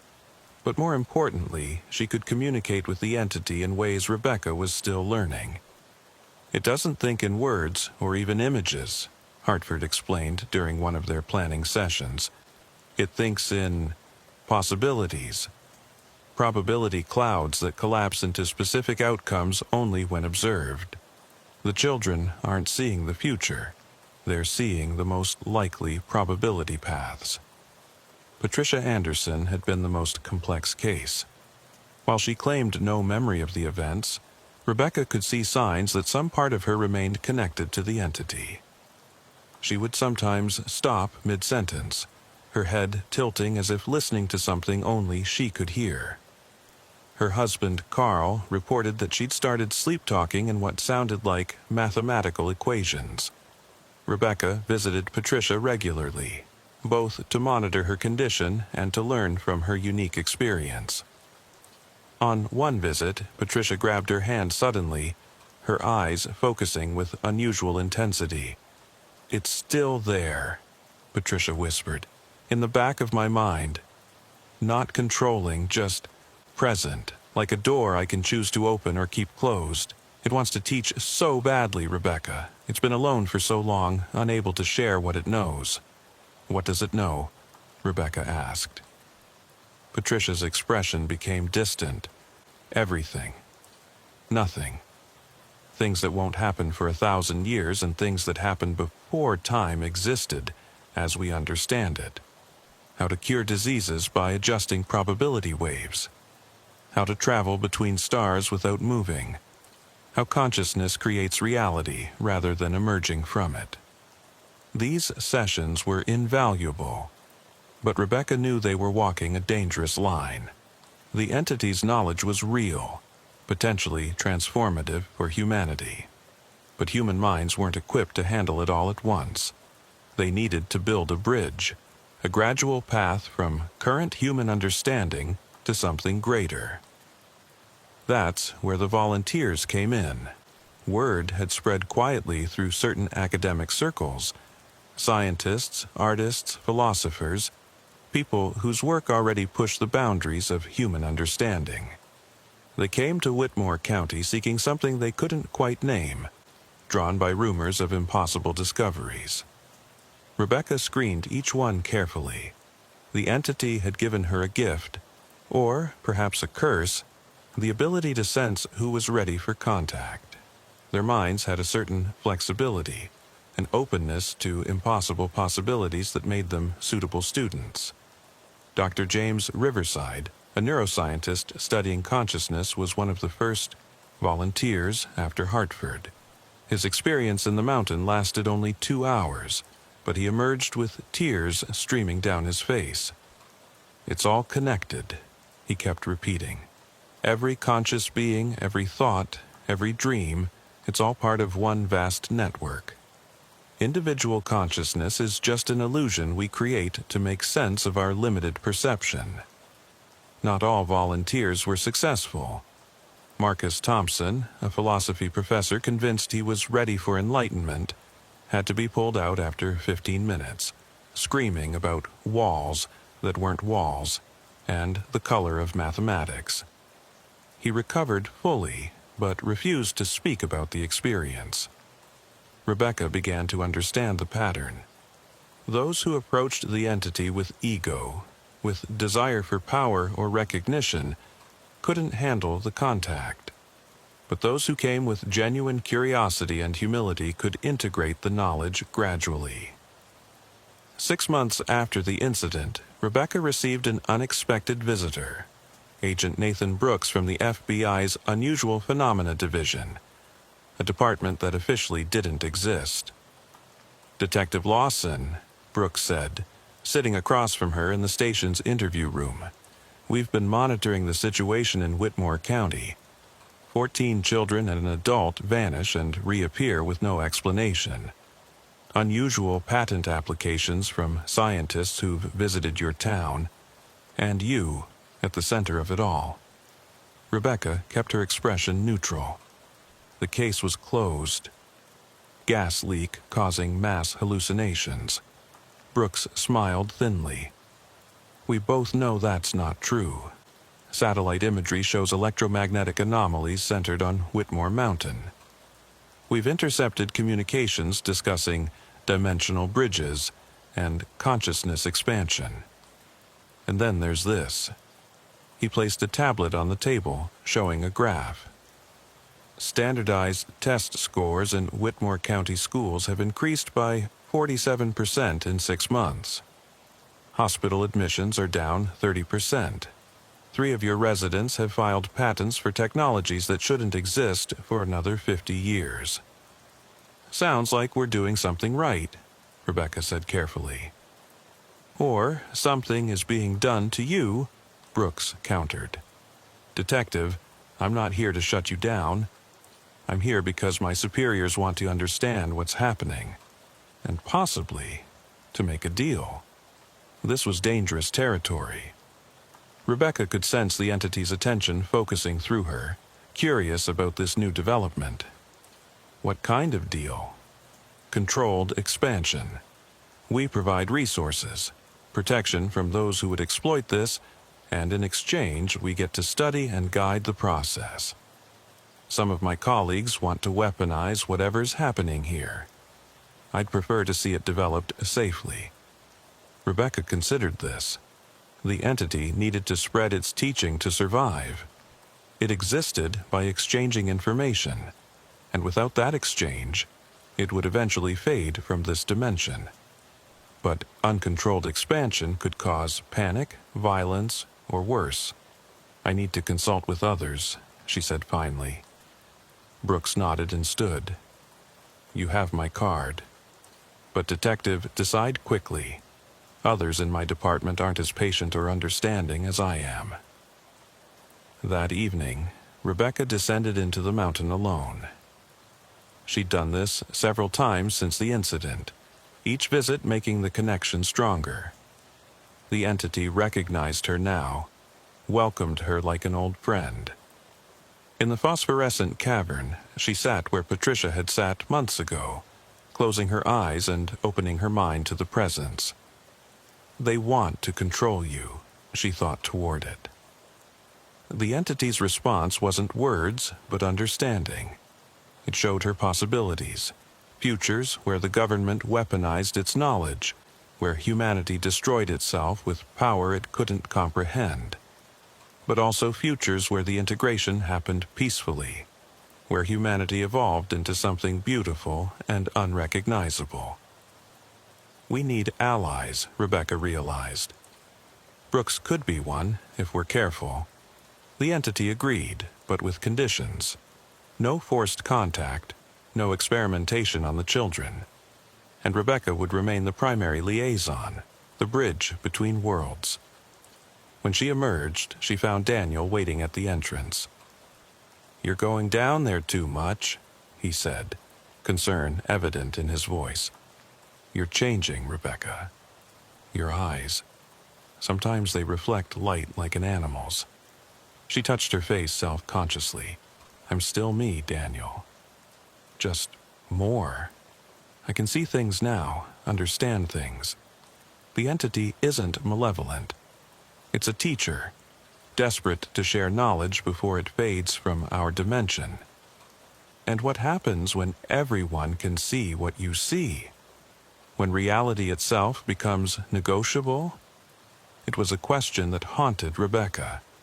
The entity's knowledge could transform humanity, but transformation was never without cost. Every evolution left something behind. She made her decision. The next day, she called Agent Brooks and arranged a meeting, but this time, she brought backup, Dr. Hartford, Patricia Anderson, who had finally acknowledged her continued connection, and, surprisingly, young Tommy Parker and his mother. "This is highly irregular," Brooks said, eyeing the child warily. "Tommy has something you need to hear," Rebecca said. The boy, now healthy and vibrant, looked directly at Brooks. "The mountain knows about you, about your department, about the other places where reality is thin. You're not the first to find something like this, but you're the first with a chance to do it right." Brooks leaned forward. "Other places?" Tommy nodded.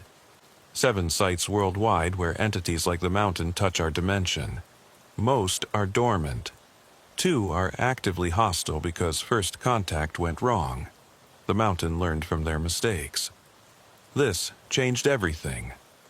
Brooks had suspected other incidents, but confirmation from a child who couldn't possibly have access to classified information was stunning. "What does it want?" Brooks asked. Patricia answered this time, her voice steady. "To teach, to evolve us, to prepare us for what's coming." What's coming? Rebecca felt the entity surge through her, urgent and insistent. In approximately 200 years, humanity will develop technology that accidentally opens doorways to dimensions filled with hostile entities. Without the mountain's teaching, without evolved consciousness, humanity won't survive first contact. Brooks went pale. "You're saying this is preparation for an invasion." "Not invasion," Dr. Hartford corrected. "More like, imagine if ants suddenly developed nuclear weapons. The other dimensions would notice. Some would try to help. Others would see us as a threat to be eliminated. The mountain is trying to give us the tools to navigate what's coming." The meeting lasted hours. Brooks asked probing questions. Tommy and the others answered with knowledge they shouldn't possess. By the end, a tentative agreement was reached. The government would provide resources and protection for what would be called the Whitmore Project. Volunteers would be carefully screened and prepared. The children would be monitored but not experimented on. And Rebecca would remain in charge, the detective who'd become humanity's first ambassador to an impossible entity. But there were those who opposed the project from the start. The first serious threat came from within. Reverend William Garrett of the Whitmore First Baptist Church had initially stayed quiet about the strange events. But as more scientists arrived and rumors spread about communion with otherworldly beings, he began preaching about demons and possession. "The devil has come to Whitmore County," he thundered from his pulpit, "disguised as knowledge, as evolution, but I know its true face. Our children are being corrupted, their minds twisted by forces that mock God's creation." His sermons drew crowds from surrounding counties, people who feared change, who saw the entity as a threat to their worldview. Rebecca tried to manage the situation diplomatically, but tensions were rising. The crisis point came when Marcus Thompson, the philosophy professor who'd failed at contact, joined Garrett's crusade. Having touched the entity's consciousness and recoiled, he became its most virulent opponent. "It's not teaching," he told a packed church meeting. "It's replacing." Each person who goes into that mountain comes back less human. They might look the same, but something fundamental has changed. They're becoming nodes in an alien network, losing their individual souls. This interpretation spread like wildfire. Parents pulled their children from school. Scientists were harassed on the street. Someone spray-painted "Close the Portal" on Rebecca's house. The entity, observing through its growing network of contacted individuals, was confused. It didn't understand opposition to knowledge, couldn't comprehend why anyone would choose ignorance over understanding. Rebecca tried to explain human nature to it during one of her sessions in the mountain. "We're afraid of change, of losing ourselves. You're asking us to become something we can't imagine." The entity's response surprised her. It showed her its own fear of fading from this dimension without fulfilling its purpose, fear of humanity destroying itself through ignorance, fear of being fundamentally alone despite being connected to everything. "You're afraid too," she realized. This moment of mutual understanding changed their relationship. The entity began to comprehend human emotion, not just as data but as experience. It started moderating its approach, offering knowledge more gently, allowing people to retain more of their original personality after contact. Agent Brooks proved invaluable in managing the opposition. Using federal authority, he prevented violence and kept the media from sensationalizing the story. But he also brought warnings. "There are elements in the government who want to militarize this," he told Rebecca during one of his visits. "They see the entity's knowledge as a potential weapon. Super soldiers who can perceive multiple dimensions. Weapons that operate outside normal physics. I'm holding them off. But if this project doesn't show peaceful progress soon..." The threat was clear. Rebecca doubled her efforts to demonstrate beneficial applications. Dr. Hartford used her enhanced understanding to develop a theoretical framework for zero-point energy. Dr. Riverside created therapeutic techniques that could cure certain mental illnesses by adjusting neural quantum states. Even young Tommy Parker, working with his doctors, developed a probability-based model that could predict and prevent diabetic complications. But the real breakthrough came from an unexpected source. Patricia Anderson, who had resisted fully acknowledging her connection for months, finally embraced it.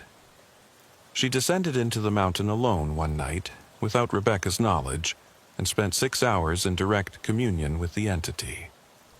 When she emerged, she was transformed. Not physically, she looked exactly the same, but her presence had changed. She moved with absolute certainty, spoke with layered harmonics that conveyed multiple meanings simultaneously, and her eyes held depths of knowledge that made people uncomfortable to meet her gaze. "I understand now," she told Rebecca. "I fought it because I thought it was taking me over. But it wasn't. It was trying to merge, to create something new that was both of us. I'm still Patricia Anderson, but I'm also something more. A hybrid, a bridge." This was what the entity had been trying to achieve all along. Not replacement, but synthesis. Patricia became the perfect translator, able to convey the entity's knowledge in ways humans could understand without being overwhelmed.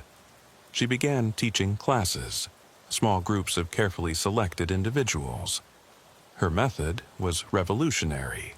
Instead of direct contact with the entity, she filtered its knowledge through her human understanding, making it digestible. Imagine, she told her first class, that you've lived your entire life in a two-dimensional world. You understand length and width, but not height. Now, suddenly, someone shows you a sphere. To you, it would appear as a circle that changes size as it passes through your plane. The entity exists in dimensions we can't perceive, but I can help you understand its shadows, its projections into our world. The classes were successful beyond anyone's expectations. Students gained insights without losing themselves. A musician learned to compose in frequencies that induced specific emotional states. An architect designed buildings that seemed to exist in harmony with space itself. A doctor developed diagnostic techniques that could detect diseases at the quantum level, but success brought new challenges. Other governments became aware of the Whitmore Project. Spies arrived disguised as tourists. Satellite surveillance increased. There were 3 attempted break-ins at the mine entrance, though the entity itself prevented any unauthorized access by inducing severe vertigo in intruders. More concerning were the unintended consequences of the entity's teaching. Some of the children were developing abilities beyond anyone's prediction. Katie Martin had started having conversations with her reflection, claiming it was her from a parallel dimension. Another child, 8-year-old Michael Torres, could sometimes phase through solid objects, though he couldn't control it, and once got stuck halfway through a wall. "They're evolving faster than anticipated," Dr. Hartford observed. "Their young brains are incredibly adaptive. We might be looking at the first generation of truly post-human children." This raised ethical questions no one was prepared for. Were these children still human? Did their parents have the right to suppress their abilities? What happened when they grew up and had children of their own? Rebecca found herself at the center of these debates, the detective who'd become an accidental architect of human evolution. The weight of responsibility was crushing. Every decision could affect the future of the species. One night, exhausted and overwhelmed, she sat in her office staring at the original missing persons report that had started everything.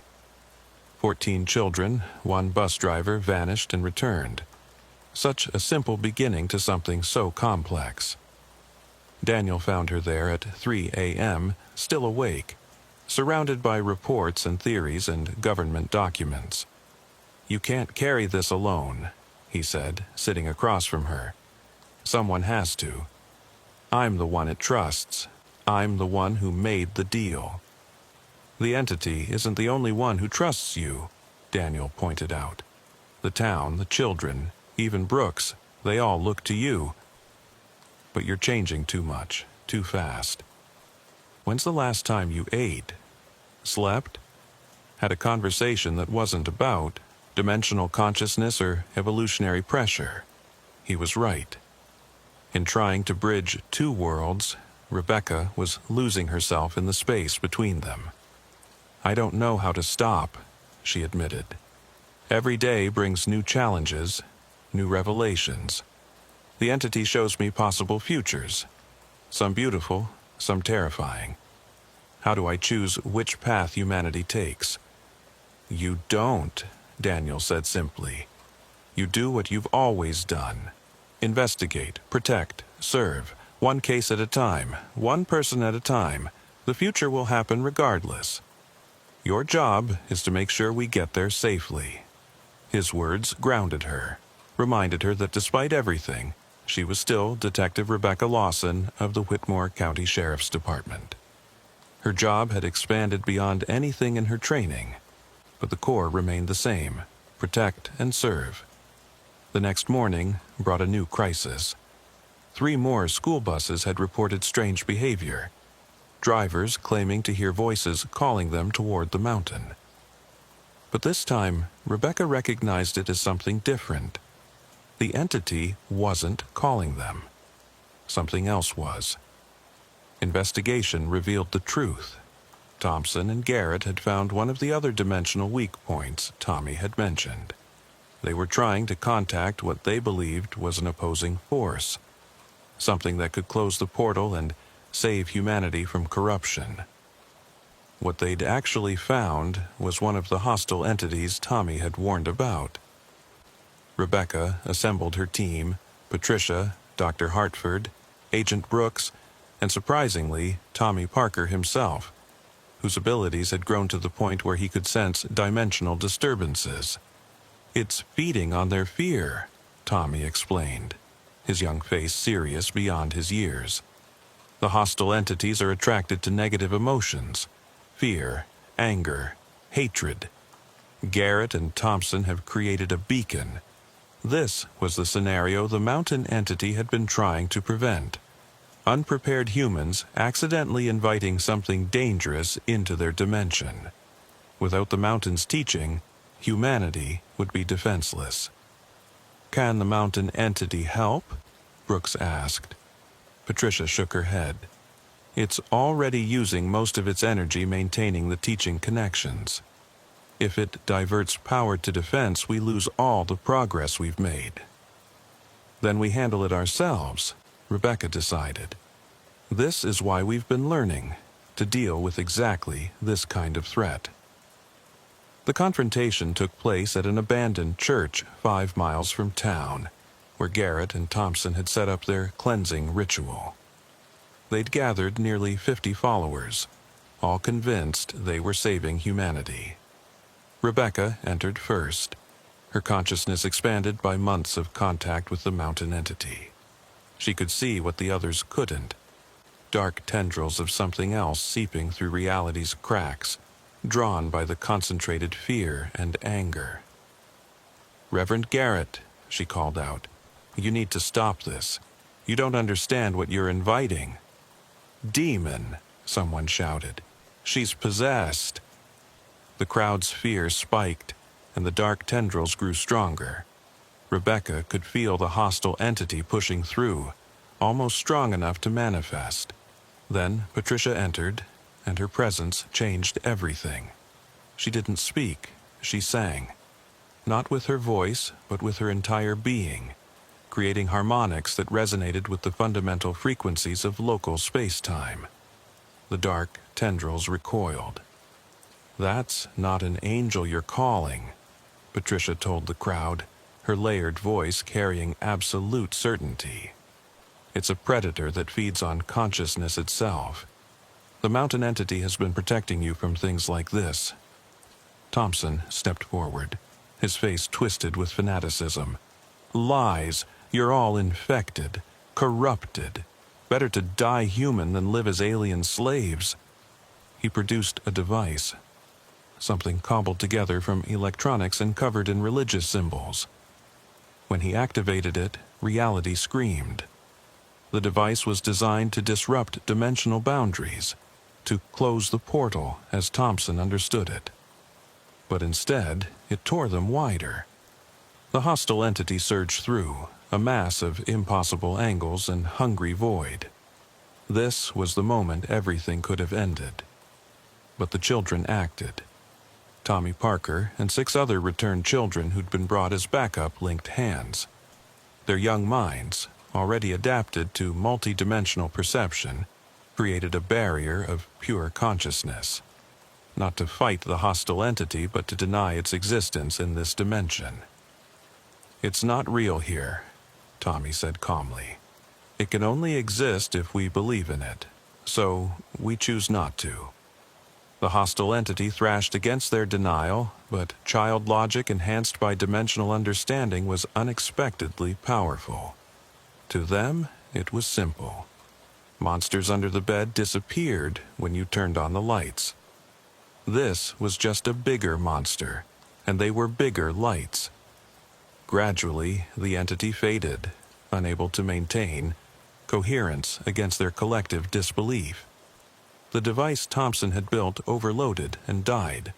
The crowd, exhausted by fear and confusion, began to disperse. Garrett fell to his knees, weeping. "What have I done? Oh, God, what have I done?" Rebecca helped him stand. "You were afraid. Fear makes us do terrible things. But now you understand. The mountain entity isn't our enemy. It's trying to prepare us for things like what you just saw." The incident became a turning point. Many of Garrett's followers, having experienced the hostile entity firsthand, began to understand the mountain's necessity. Garrett himself, deeply shaken, became an unexpected ally, preaching acceptance and preparation rather than fear. Thompson was taken for psychiatric evaluation, his mind fractured by contact with something genuinely alien and hostile. He would recover eventually, but never fully, serving as a warning about the dangers of uncontrolled contact with dimensional entities. A year had passed since the original incident. Whitmore County had become a carefully managed epicenter of human evolution. The Whitmore Project, now officially sanctioned and funded, had protocols and procedures for everything from volunteer screening to ability manifestation. Rebecca stood in what had once been the mine's entrance, now transformed into a proper facility with medical stations, monitoring equipment, and comfortable preparation rooms for those about to make contact. The entity had learned to moderate its presence, creating gentle introduction chambers where people could experience enhanced consciousness gradually. The children were thriving. Tommy Parker had co-authored several papers on probability medicine with leading physicians. Katie Martin's conversations with parallel dimensions had led to breakthrough insights in quantum computing. The others were developing in their own unique ways, each becoming a bridge between current and future humanity.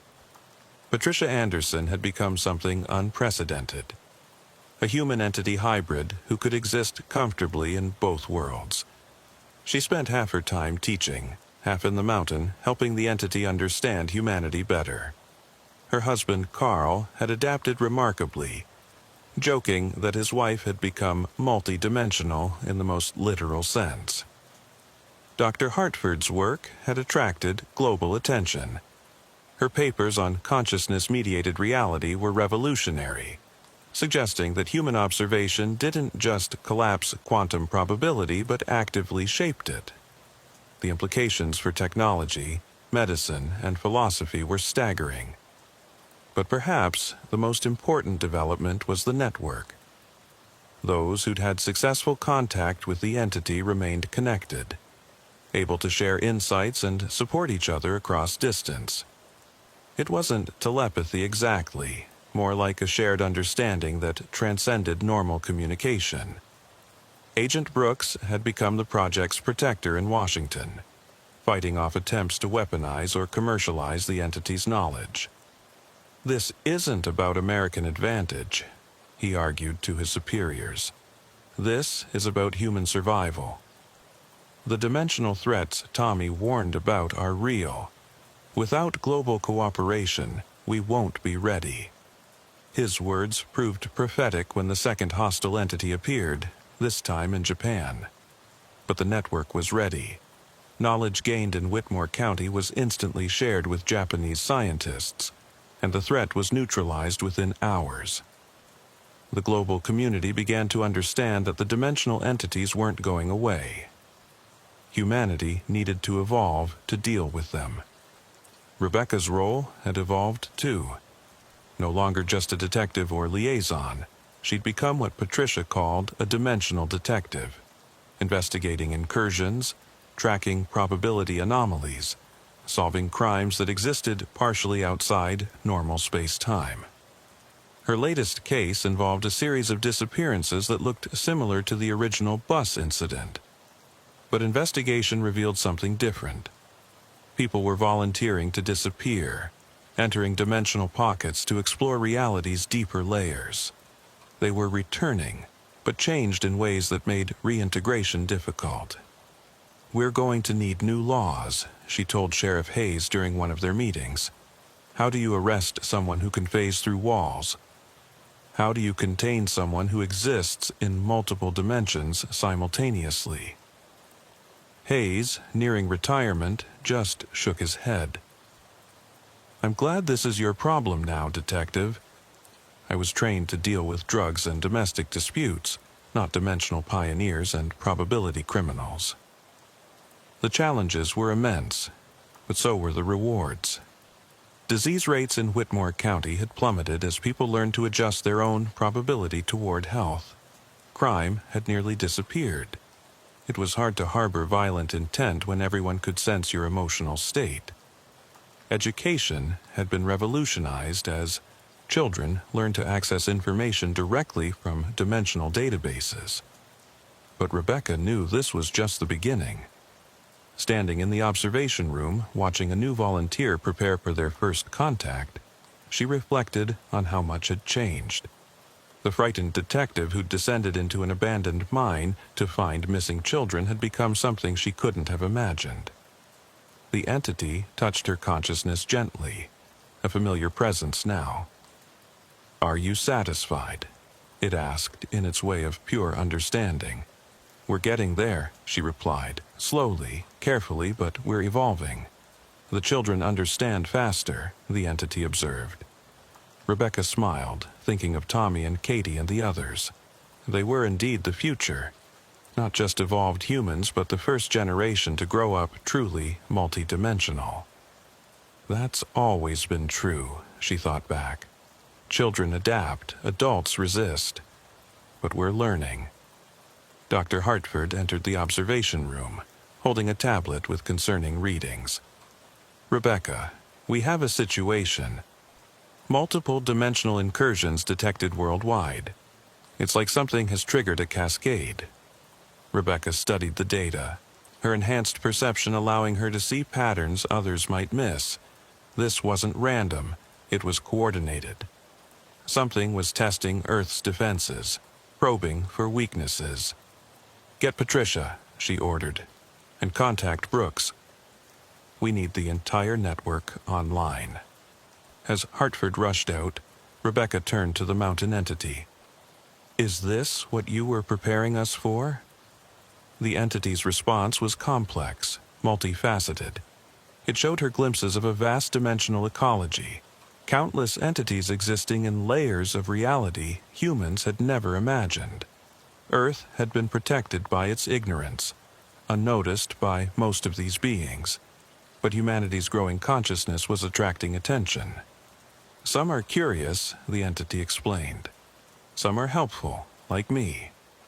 But others see you as food or entertainment, or simply as something to be eliminated before you become a threat. How long do we have? By your measurement, perhaps 5 years before the first serious incursion. Maybe less if humanity develops certain technologies without proper understanding. 5 years to prepare humanity for contact with entities that could remake or destroy reality on a whim. 5 years to evolve enough people to create a defensive network. 5 years to transform a species that had spent millennia believing it was alone in the universe. Rebecca straightened her shoulders. She'd started as a small-town detective investigating missing children. Now she was preparing to investigate threats to human existence itself. But she wasn't alone. The network was growing. The children were learning. The entity was teaching. Humanity was evolving, slowly but inevitably. The war for reality hadn't started yet, but the investigation had begun, and Detective Rebecca Lawson intended to solve this case, no matter how many dimensions she had to search for answers. Victor Reeves had been staring at the map for 4 hours straight, his coffee long since gone cold. The Nevada State Police headquarters was quiet at this late hour, most of the day shift having departed hours ago. Red pins dotted the map of Interstate 49, each representing a life that had simply vanished without explanation. 7 people in 4 months, all disappearing along the same 15-mile stretch of desert highway. He pulled out the case files again, spreading them across his desk like tarot cards revealing an uncertain future. Each folder contained a life interrupted, photographs, witness statements, forensic reports that led nowhere. The victims had nothing in common. Different ages, races, occupations, destinations. The only thread connecting them was that desolate stretch of asphalt between mile markers 78 and 93. The first victim, Robert Taylor, 42, insurance salesman from Reno. His Mercedes found at mile marker 79, still running, air conditioning blasting against the desert heat. His laptop was open on the passenger seat, presentation for a client meeting still on the screen. His cell phone showed 3 missed calls from his wife. No signs of struggle, no blood, no indication why he would have abandoned his vehicle. Second victim, Jennifer Adams, 28, travel blogger documenting America's forgotten places. Her camera equipment worth thousands still in the car, memory cards full of photographs from her journey. The last photo, time-stamped 2:47 a.m., showed the highway stretching endlessly into darkness. The next morning, her car was found at mile marker 82. Driver door open, keys still in the ignition. Victor rubbed his eyes, the fluorescent lights giving him a headache. His partner, Detective Catherine Walsh, knocked on his office door, entering with a fresh cup of coffee and a grim expression. "Another one," she said, placing both the coffee and a new file on his desk. Maria Gonzalez, 34, single mother of 2. Her car was found this morning at mile marker 85. Victor opened the file, scanning the preliminary report. Maria had been driving from Las Vegas to visit her sister in Colorado. She'd called her sister around midnight, saying she was making good time and would arrive by morning. She never did. The trucker who found the car, Bill Henderson, he's outside if you want to talk to him, Catherine said. Victor stood, his joints protesting after hours of hunching over the map. Let's hear what he has to say. Bill Henderson was a mountain of a man, his weathered hands wrapped around a paper cup of coffee that looked comically small in his grip. He'd been driving trucks for 20 years, he said, and had seen plenty of broken-down vehicles on remote highways, but something about this one had disturbed him. "I passed her around 2 a.m., Bill said, his voice gravelly from years of cigarettes and CB radio conversations. Silver Honda Civic on the shoulder, hazards flashing. I slowed down, thought about stopping, but figured she'd already called for help. You know how it is. Sometimes stopping for strangers in the middle of nowhere ain't the smartest move." "Understandable," Victor said. "What happened next?" "I had a delivery in Vegas, turned around to come back through around 6 a.m. The car was still there, exact same position. That didn't sit right with me. 4 hours and no tow truck, no highway patrol, so I pulled over, checked it out." "What did you find?" Bill shifted uncomfortably. "The car was running, Detective. After 4 hours, still running. Tank was nearly full, so it hadn't been going the whole time. But here's the weird part. The driver's seat was adjusted all the way back, like someone 7 feet tall had been driving. Maria Gonzalez was 5 feet 2 inches according to her license." Victor exchanged glances with Catherine. This detail hadn't been in the preliminary report. "Anything else unusual?" Catherine asked. "The radio," Bill said slowly, as if trying to make sense of his own memory. "It was on, but it wasn't playing music. It was voices whispering, but in a language I didn't recognize. Gave me the creeps, to be honest. I turned it off and called you guys." After Bill left, Victor and Catherine sat in silence for a moment. The case had taken a turn from strange to disturbing. Victor pulled up the reports from the other vehicles. Going back through them with this new information, he found it. 4 of the 7 vehicles had been found with radios on, all tuned to frequencies that shouldn't have been broadcasting anything. I want to drive out there tonight, Victor decided. Full crime scene team this time. We're missing something. Catherine looked at the calendar on the wall. New moon tomorrow night. Every disappearance has been within 3 days of a new moon. Then we don't have much time. The Nevada State Police assembled a task force that afternoon. Captain Marcus Thompson, a 30-year veteran with more commendations than wall space to display them, took charge of the briefing. The room was packed with state troopers, forensic specialists, and even a few FBI consultants who'd been monitoring the case. 7 missing persons in 4 months is officially a pattern, Thompson announced, his voice commanding attention. The brass wants answers, and the media is starting to sniff around. We need to solve this before it becomes a circus. Detective James Martinez from the Forensics Division raised his hand. Captain, we've analyzed the soil samples from each scene. There's an unusual mineral composition, traces of elements that aren't naturally occurring in Nevada's desert. Meaning, either someone is bringing foreign soil to these scenes, or... Martinez hesitated. Or something is changing the soil composition at a molecular level. The room fell silent. Victor could feel the skepticism radiating from the assembled officers. Cops dealt in facts, evidence, things that could be presented in court. Molecular soil changes sounded like science fiction. There's more, Martinez continued. We found similar traces on the steering wheels of 3 vehicles. Whatever it is, it has a crystalline structure unlike anything in our database. Thompson assigned teams to various aspects of the investigation. Victor and Catherine would lead the field investigation, returning to Highway 49 that night. Martinez would continue analyzing the physical evidence.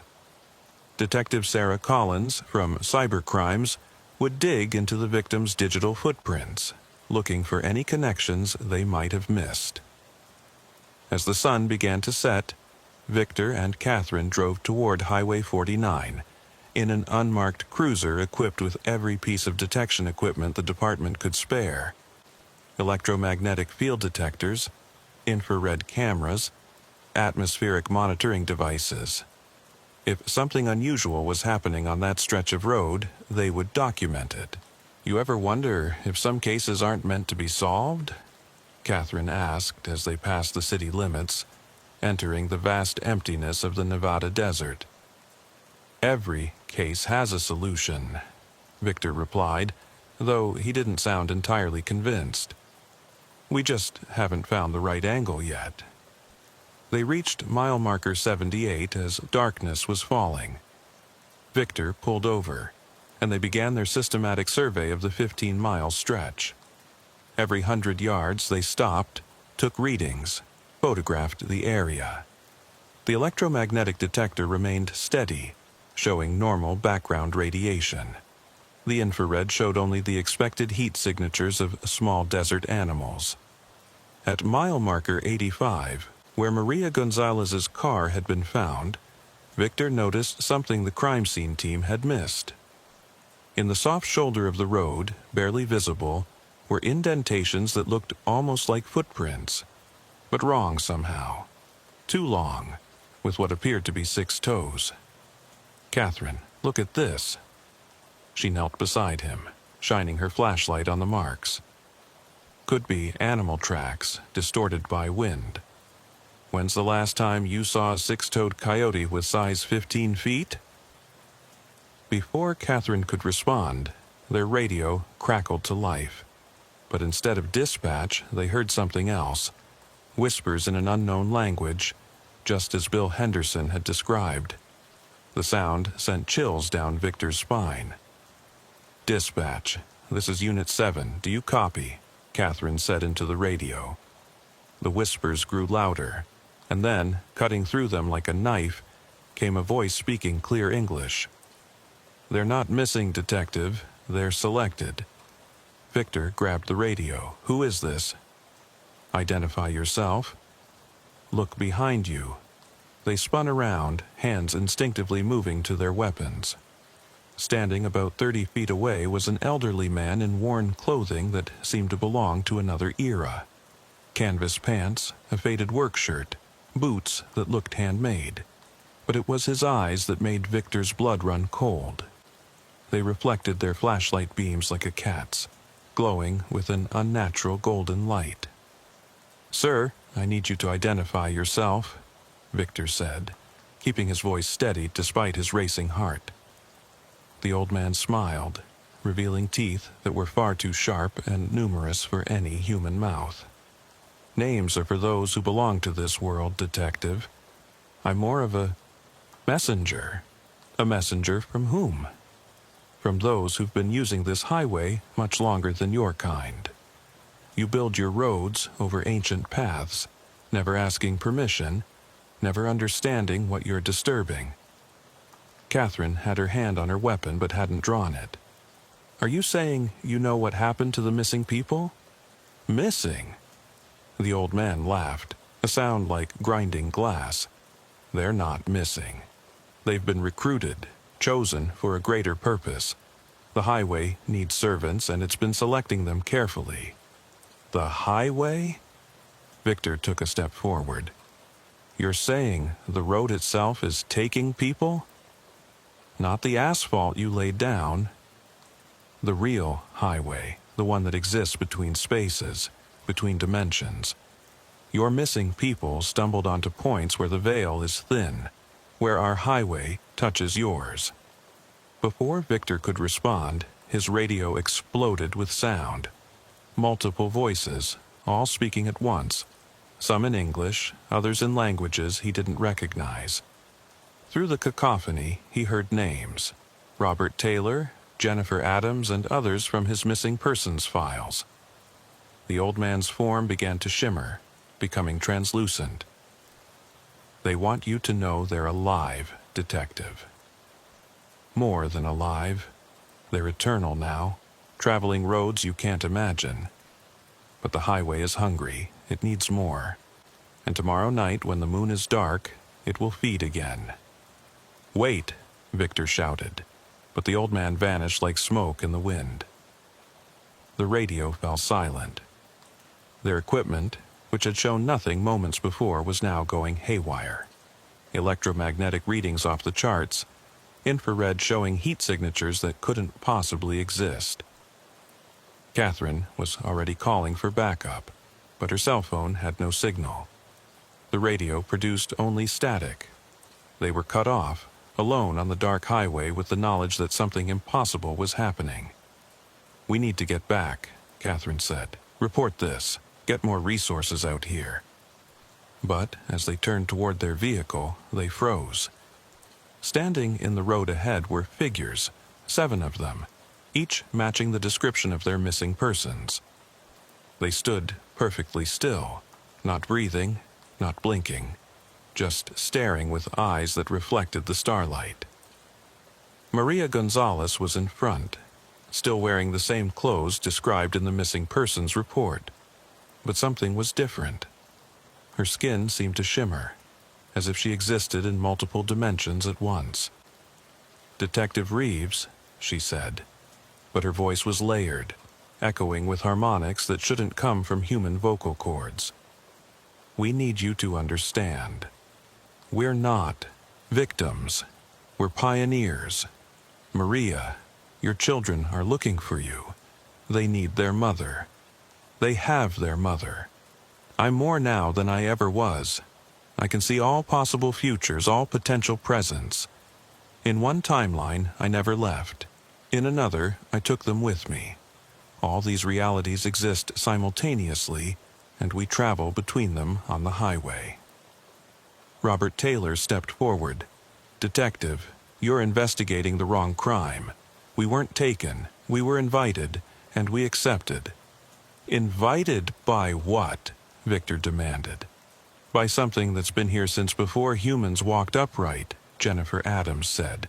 her travel blogger's instinct apparently intact even in this transformed state. It feeds on consciousness, on experience. In exchange, it gives us immortality, the ability to traverse infinite realities. The figures began walking toward them slowly, their movements synchronized like a dance. Victor and Catherine backed toward their car, but the engine wouldn't start. All the electronics were dead. "Don't run," Maria said. "It doesn't want to force you. It prefers volunteers, but you've seen too much now. You're part of the pattern." A sound filled the air. Not quite music, not quite voice, but something that resonated in Victor's bones. The asphalt beneath their feet began to crack, and through the fissures came a light that hurt to perceive. A color that didn't exist in normal space. Then, as suddenly as it began, everything stopped. The figures vanished. The cracks in the road sealed. Their equipment hummed back to life.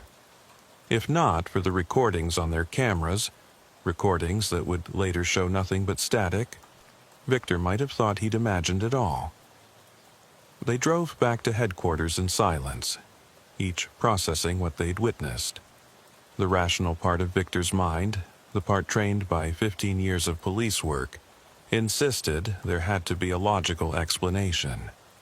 But the evidence of his senses suggested something far beyond conventional understanding. Captain Thompson's office had never felt smaller. Victor and Catherine sat across from their captain, having just finished their report. Thompson's expression cycled through disbelief, anger, and finally settled on frustrated resignation. "You're telling me," Thompson said slowly, "that the missing persons are alive, transformed into some kind of interdimensional beings, and that the highway itself is sentient?" "I'm telling you what we saw, Captain," Victor replied. "The dash cam footage shows static. It shows static, Reeves. For 47 minutes, your cameras recorded nothing but interference." Catherine leaned forward. "Captain, I know how it sounds. But something happened out there, something we can't explain with conventional investigation methods." Thompson rubbed his temples. "The FBI is sending a special unit. They've apparently seen similar cases in Arizona and New Mexico. Until they arrive, I want you to pursue conventional leads. Interview families again, check financial records, phone logs, anything that makes sense." But Victor couldn't let go of what he'd experienced. That night, he took home copies of all the case files, spreading them across his dining room table. His apartment, usually meticulously organized, became a chaos of documents, photographs, and maps. He started with Robert Taylor, the insurance salesman. Diving deeper into his background, Victor found something interesting. 3 weeks before his disappearance, Taylor had taken out a massive life insurance policy, not on himself but on his family. He'd also written a series of emails to his brother, emails that his family hadn't mentioned. The emails talked about dreams, vivid dreams of traveling impossible roads, of seeing alternate versions of his life, of being called by something he couldn't name. The final email, sent the night before his disappearance, read, "I think I understand now. What we call death is just a doorway. I'm going to walk through it with my eyes open." Jennifer Adams's blog posts told a similar story. Her final entries, published in the days before her disappearance, had taken a philosophical turn.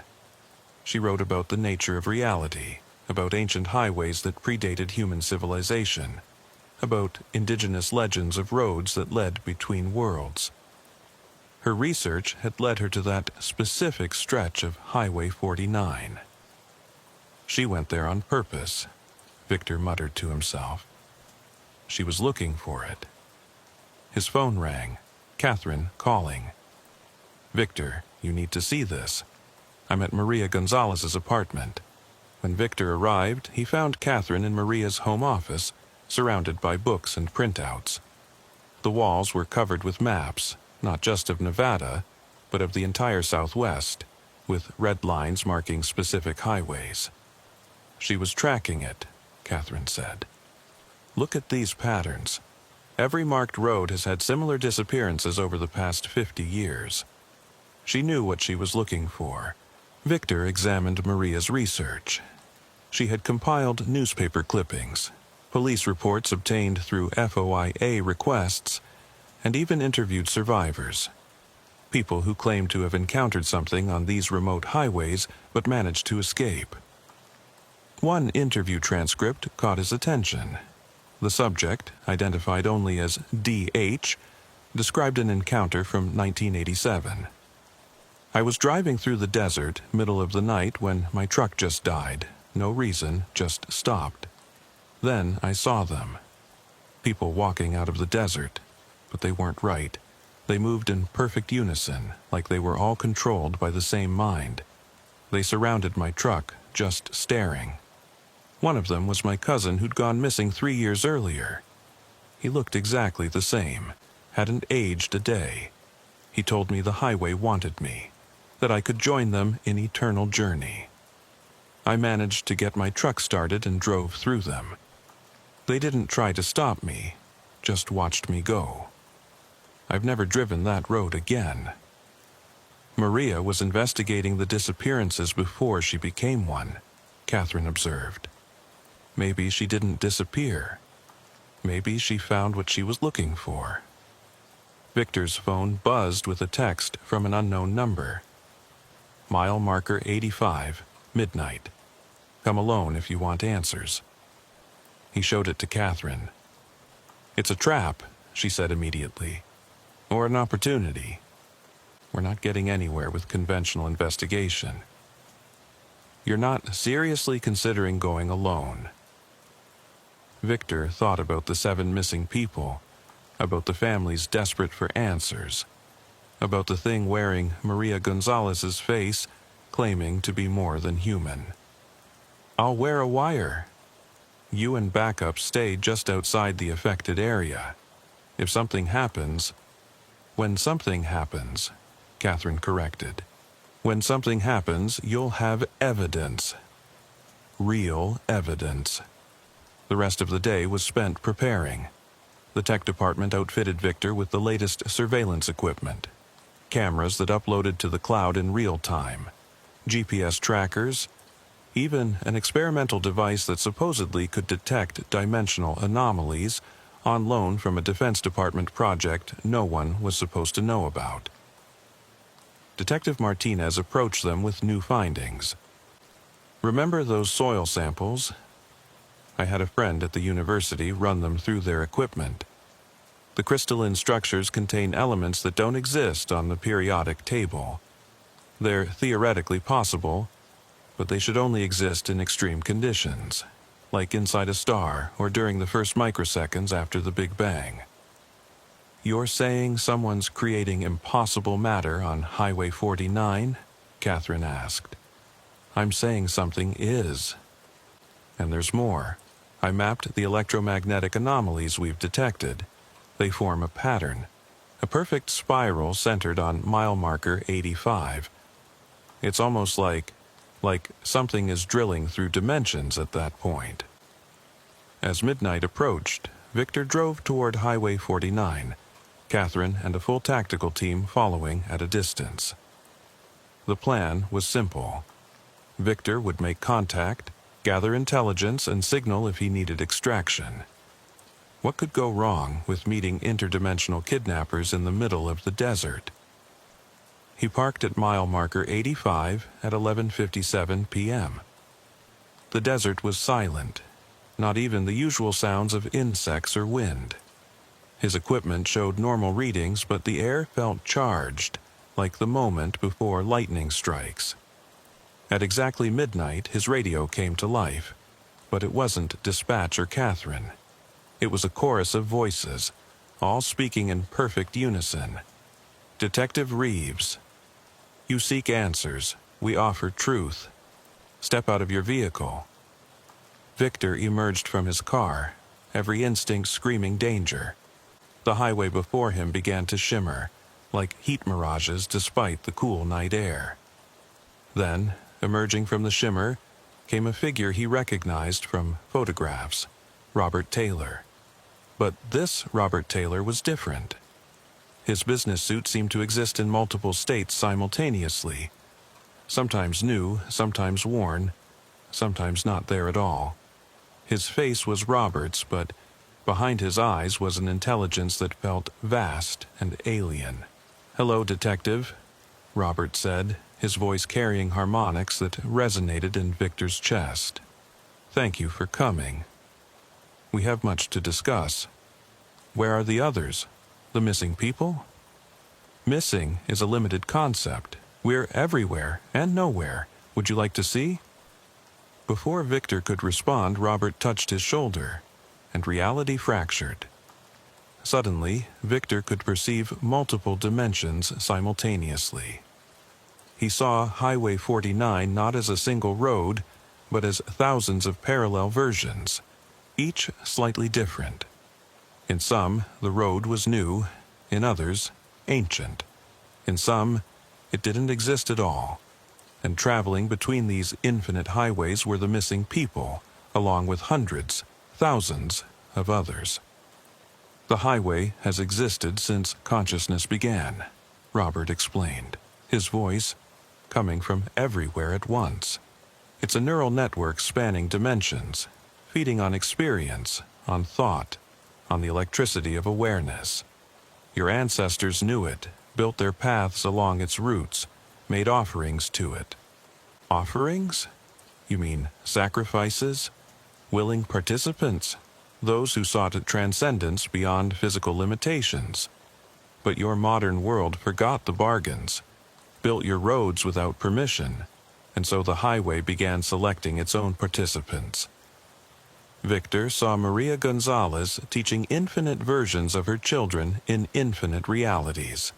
Jennifer Adams documenting wonders beyond human imagination. They weren't suffering. They were exploring existence in ways impossible for purely physical beings. But their families, Victor protested, they're grieving. Are they? Or are they grieving the loss of their limited understanding? Every person you call missing still exists, just in an expanded state. They can even visit their loved ones in dreams, in moments of parallel existence. The vision ended, and Victor found himself back on the highway, gasping.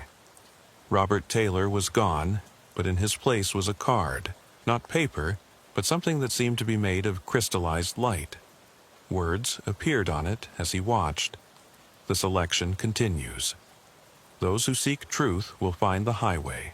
Those who fear it will drive past unknowing. You have a choice, Detective. Investigate and become part of the truth, or forget and remain in comfortable ignorance. Victor's wire had recorded everything, but when he reviewed the footage later, all it showed was him standing alone on an empty highway, talking to air. The only evidence was the card, which the lab couldn't identify. It seemed to be made of matter that shouldn't exist in three-dimensional space. The FBI Special Unit arrived 3 days later, led by Special Agent Diana Foster, a woman whose reputation preceded her. She specialized in what the Bureau classified as anomalous events, cases that defied conventional explanation. Her team included physicists, psychologists, and even a few individuals whose credentials were notably absent from their files. "Detective Reeves," Foster said during their first meeting, "I've reviewed your reports. What you've encountered here matches patterns we've seen across 7 states. We're not dealing with isolated incidents." She pulled up a map of the United States, dotted with red markers. "Every one of these represents a cluster of disappearances similar to yours. Remote highways, new moon nights, people vanishing without trace. But there's something else. The map transformed, showing the same locations in different time periods. These disappearance zones have existed for centuries. Native American oral histories mention them. Spanish colonizers wrote about cursed paths. Pioneer journals describe roads where people would enter and never emerge. Dr. Nathan Cross, an anthropologist on Foster's team, added his expertise. I've studied the indigenous histories of this region. The Shoshone and Paiute peoples had names for these places, roughly translated as roads between breathing. They believed certain paths existed simultaneously in multiple worlds. Victor shared his experience from 3 nights prior, including the impossible card he'd been given. Foster examined it with instruments Victor didn't recognize. Quantum signature confirms it, one of Foster's physicists announced. This object exists in at least 7 dimensions simultaneously. It's essentially a key that opens doors between parallel realities. Catherine, who had been quietly researching, made a discovery. I've been tracking backwards. These disappearances, they follow a pattern that predates modern highways. The routes align with prehistoric migration paths, trade routes from ancient civilizations. It's like something has been using these paths for millennia, and we just paved over them. Foster's team set up a command center in an abandoned motel near Highway 49. Equipment that looked like it belonged in a science fiction movie was installed. Quantum field detectors, dimensional resonance scanners, devices that could supposedly measure consciousness itself. On the second night of their operation, they detected something. At 2:17 a.m., their instruments went haywire. A massive energy surge emanated from mile marker 85, and then, on their monitors, they saw them. Not 7 missing people, but hundreds, all walking along Highway 49 in perfect formation. Thermal imaging shows they're giving off no heat, a technician reported, but electromagnetic sensors are picking up massive neural activity. It's like we're seeing consciousness without bodies. Foster made a decision. We're going to make contact. Full team, full documentation. If this thing feeds on consciousness, then let's give it something to think about. The operation was planned meticulously. 12 agents, including Victor and Catherine, would approach mile marker 85 at the next new moon, 5 days away. They would be equipped with quantum anchors, devices that supposedly prevented dimensional drift, consciousness shields, experimental technology that theoretically protected against psychic intrusion, and enough conventional firepower to level a city block, though everyone knew conventional weapons would be useless. During the preparation period, Victor couldn't shake the feeling of being watched. He would catch glimpses of figures in his peripheral vision. People who shouldn't be there, who couldn't be there. Once, he saw his father, dead 10 years, standing at a bus stop. Another time, Maria Gonzalez was in the grocery store, examining apples with the same careful attention she'd probably used with her children's homework. Catherine experienced similar phenomena. "They're observing us," she told Victor. "Learning our patterns, our connections. I think they're preparing for something." 3 days before the operation, Victor received another text. "You're approaching this wrong. You cannot fight the highway. You can only understand it. Meet me tonight, Old Mockingbird Mine. Come alone or don't come at all." The Mockingbird Mine had been abandoned for 50 years, a relic of Nevada's mining boom. Victor knew he should inform Foster, should bring backup. But something about the message felt different. Less threatening, more desperate. He arrived at the mine at sunset, his weapon ready but knowing it would be useless against whatever he might encounter. The mine entrance yawned like a mouth in the mountainside, darkness so complete it seemed solid. "Thank you for coming, Detective." Victor spun around. Standing behind him was Jennifer Adams, the travel blogger, but not as he'd seen her on the highway. She looked tired, human, real. "Jennifer, are you?" "Me?" "Yes and no.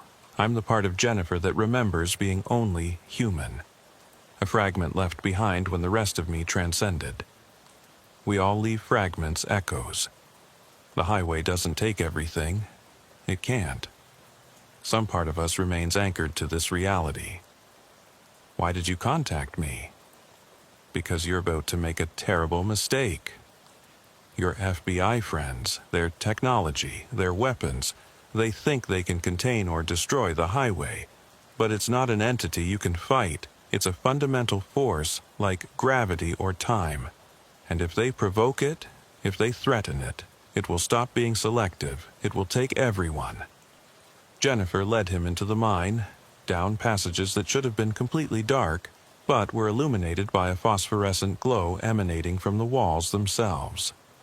They emerged in a cavern that couldn't possibly exist. It was too large, extending beyond what the mountain could contain. In the center of the cavern was something that hurt to perceive directly, a convergence point where multiple realities intersected.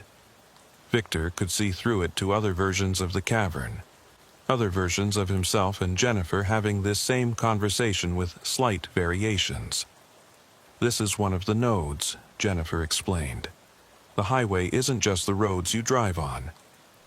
It's a network spanning infinite realities, connecting all conscious beings across all possible worlds. The disappearances aren't abductions, they're invitations to join this greater consciousness. But people don't choose to disappear. They're taken. Are they? Every person who's vanished was searching for something. Robert sought escape from a life that was crushing him. Maria wanted to understand the mysteries she was investigating. I was looking for the ultimate story. We all found what we were seeking, just not in the way we expected. She showed him visions through the convergence point, the missing people living infinite lives across infinite realities. They weren't prisoners. They were explorers, experiencing existence in ways that three-dimensional beings couldn't comprehend. The old man I met, the one who warned me, who was he? A guardian. One of the first humans to merge with the highway, thousands of years ago. He tries to warn people away, but he also identifies potential candidates. You impressed him, Detective. You didn't run. You didn't dismiss what you saw. You investigated. Is that why I keep seeing things? Dead people, duplicates. You're becoming sensitive to parallel realities. The more you investigate the highway, the more it notices you. Eventually, you'll have to choose. Join it willingly, or try to forget what you've learned and hope it forgets you too. Jennifer's form began to fade. I can't maintain this projection much longer. Tell your FBI friends to stand down. The highway isn't malevolent, but it will defend itself. And if it perceives humanity as a threat rather than a source of consciousness to preserve and explore, the disappearances will become an exodus. She vanished, leaving Victor alone in the cavern. When he tried to find his way out, he discovered he was standing at the mine entrance, as if the journey inside had never happened. But the knowledge remained, heavy and undeniable. He returned to the command center to find chaos. The equipment was detecting massive anomalies not just at Highway 49, but at dozens of locations across Nevada. Foster was coordinating with units nationwide. Similar spikes were occurring everywhere. "It's responding to our presence," Foster said. "The more we investigate, the more active it becomes." Dr. Cross had been analyzing historical patterns.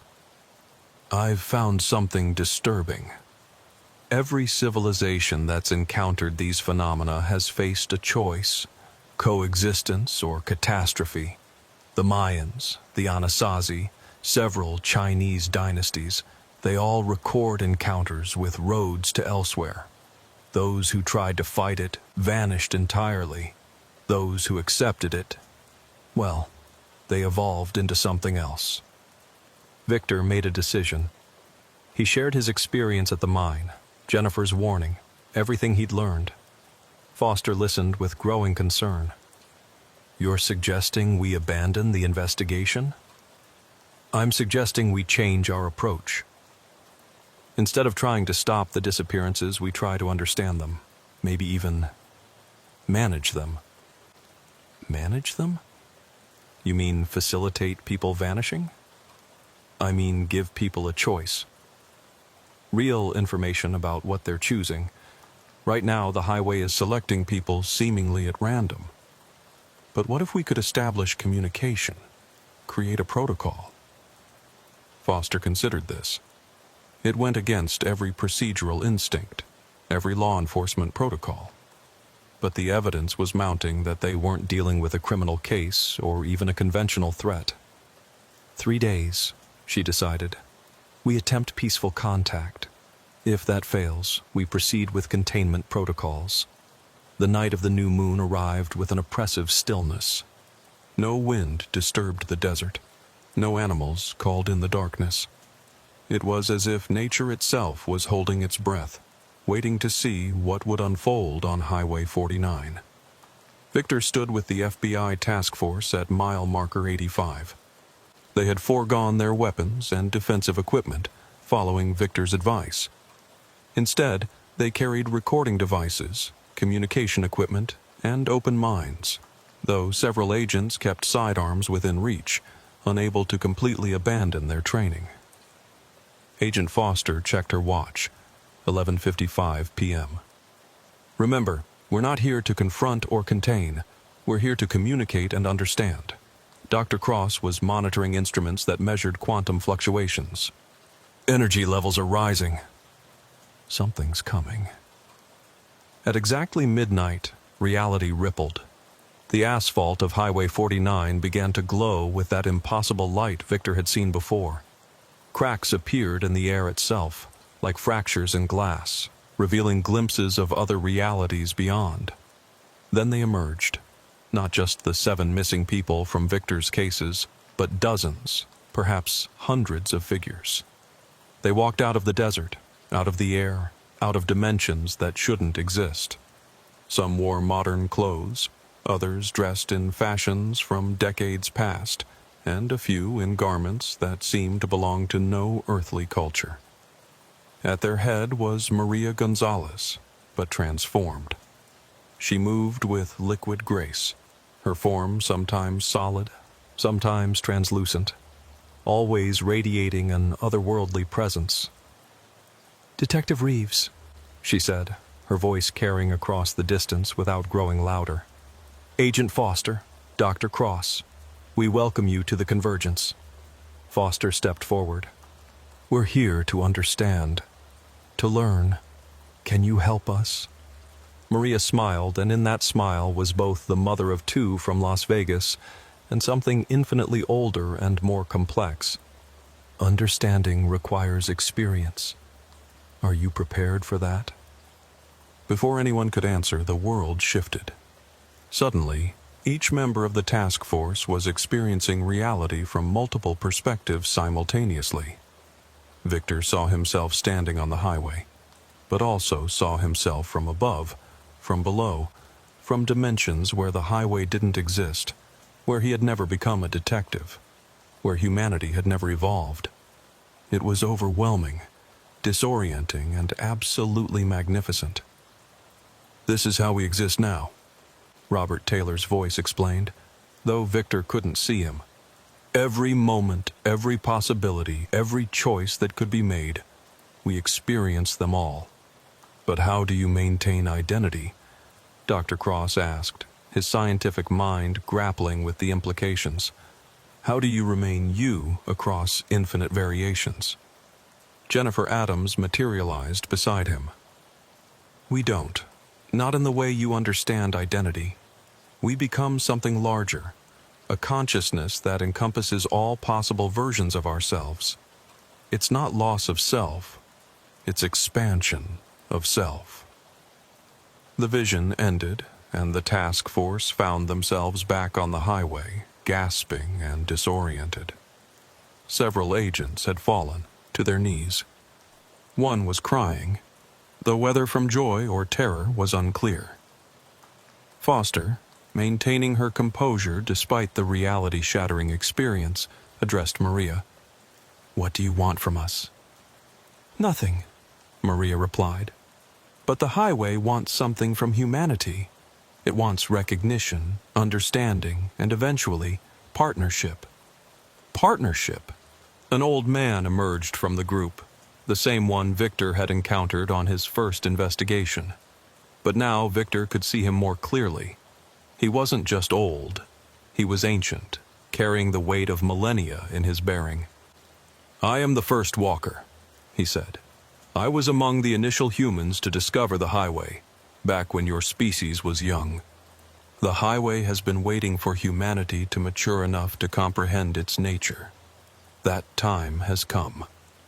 He gestured, and the air shimmered, revealing a vast network of light spreading across the sky. Roads connecting not just places but times, dimensions, states of being. Your science is approaching understanding. Quantum mechanics, parallel universes, consciousness studies. You're ready to learn what the highway truly is, a living network of consciousness that spans all realities, connecting all thinking beings across all possible worlds. "And the disappearances?" Victor asked. "Recruitment. The highway needs conscious beings to grow, to explore new realities. But it has been taking without asking, without explaining. That was our failure. We who first merged with it should have maintained better communication with our origin species." Foster saw an opportunity. "Then let's establish that communication now. Create a system where people can choose knowingly." The first walker nodded. "That is why we revealed ourselves to you, Detective Reeves. You have the capacity to bridge our worlds, analytical enough to investigate, open enough to accept, brave enough to walk between realities without losing yourself." "What are you proposing?" Maria answered, "A liaison. Someone who exists partially in both states, physical enough to interact with humanity, expanded enough to communicate with the highway. Someone to help those who wish to transcend and protect those who wish to remain purely human." Victor understood what they were asking. It would mean sacrificing his normal life, becoming something between human and other. But it would also mean preventing involuntary disappearances, giving people real choice about their existence. "I need time to consider." The world exploded into chaos. Military vehicles roared onto the scene, weapons trained on the assembled figures. General Morrison from Nellis Air Force Base emerged from a command vehicle. "Stand down, Foster. This is now a military operation. These entities represent a clear threat to national security." Foster tried to intervene. "General, we're in the middle of peaceful negotiations." "Negotiations? With things that kidnap American citizens? I have orders from the highest levels. Contain or eliminate the threat. The assembled figures from the highway didn't flee or attack. They simply stood there waiting." Maria looked at Victor with infinite sadness. "This is what we feared," she said. "Human fear responding with violence to what it doesn't understand." The first walker raised his hand. "If you attack us, you attack the highway itself. And the highway extends through every reality, every dimension where humanity exists. You would be declaring war on infinity." General Morrison was unmoved. "Then we'll fight infinity. Open fire." But the weapons didn't work, not because they malfunctioned, but because the bullets simply passed through the figures as if they weren't there, or rather as if they existed in a slightly different dimensional phase. "You cannot kill what exists in multiple states simultaneously," the first walker explained patiently. "But your aggression has been noted. The highway will defend itself." The ground began to shake. Cracks appeared in reality itself, spreading from Highway 49 outward. Through the cracks, other realities began to bleed through. Versions of Earth where humanity had never evolved, where different species dominated, where the laws of physics operated differently. "Stop!" Victor shouted. "This won't solve anything." He stood between the military forces and the highway beings, arms spread. "General Morrison, stand down. You're not protecting humanity. You're endangering it." "Get out of the way, Detective, or—" Catherine moved to stand beside Victor, then Foster, then Dr. Cross. One by one, members of the investigation team formed a human barrier. "General," Foster said, "I'm invoking federal jurisdiction. This is still my operation, and I'm ordering you to withdraw." The standoff lasted for what felt like hours, but was probably only minutes. Finally, Morrison lowered his weapon. "This isn't over. When the public learns about this, when they realize what's out there—" "They'll realize they have a choice," Victor interrupted. "Between fear and understanding, between limitation and transcendence." The military withdrew, but everyone knew it was only temporary. The secret was out. Within days, maybe hours, the world would know about the highway, about the missing people who weren't missing, about the choice facing humanity. Maria approached Victor. "You've bought us time, but not much. The decision will have to be made, individually and collectively. Will humanity accept the highway's existence, or will it try to fight something that cannot be fought?" Within 48 hours, the story broke worldwide. Despite military classification and government denials, footage leaked. Grainy phone videos of figures walking through walls, satellite imagery of reality fractures along remote highways, testimony from the families of the disappeared who reported dream visitations from their missing loved ones. Victor found himself at the center of a media storm. His phone rang constantly with interview requests, death threats, and offers from people wanting to find the highway themselves. The small apartment he'd called home became a fortress of reporters and curiosity seekers. Catherine helped him relocate to a safe house provided by the FBI. "The world's lost its mind," she said, showing him the news. Religious groups were calling it the rapture, scientists demanding access to study the phenomena, and conspiracy theorists claiming it was everything from alien invasion to government mind control. Foster convened an emergency meeting. "The president is forming a task force. You're both being officially assigned. Victor, they want you as lead investigator given your unique relationship with these entities." "They're not entities," Victor corrected. "They're evolved humans, or rather, humans who've chosen a different form of evolution." Dr. Cross had been analyzing data from their encounter. "The energy reading suggests the highway exists in at least 11 dimensions. It's not just interdimensional. It's a fundamental force of the universe, possibly multiple universes. Can we communicate with them again?" "Maria Gonzalez has been appearing to her children in dreams," Catherine reported. "She's been preparing them, explaining what happened to her. The younger one, Sophia, seems to understand better than most adults. She drew this. The drawing showed a tree, but instead of branches, it had roads spreading in all directions, each one leading to a different version of their house, their family, their world. Kids adapt faster, Foster observed. Less locked into one version of reality."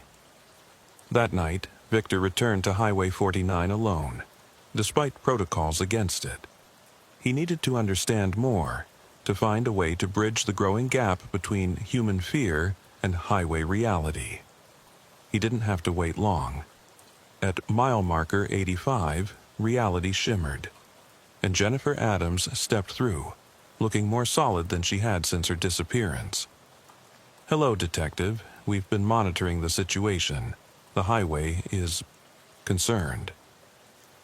"About the military response, about the division in humanity. Some of you are ready to evolve, others violently opposed.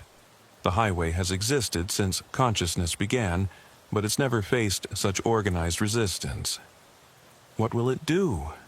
Jennifer was quiet for a moment. That depends on you, actually. The highway has made a decision.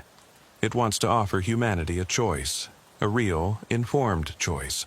But it needs an ambassador, someone trusted by both sides. You want me to partially merge, retain your human form and life, but gain the ability to perceive and interact with the highway directly. You would help facilitate voluntary transitions, investigate problems, and prevent misunderstandings that could lead to conflict. What's the catch? You'll never be fully human again. You'll see every reality simultaneously, know every choice you could have made, experience every loss and joy in infinite variations. It can be overwhelming.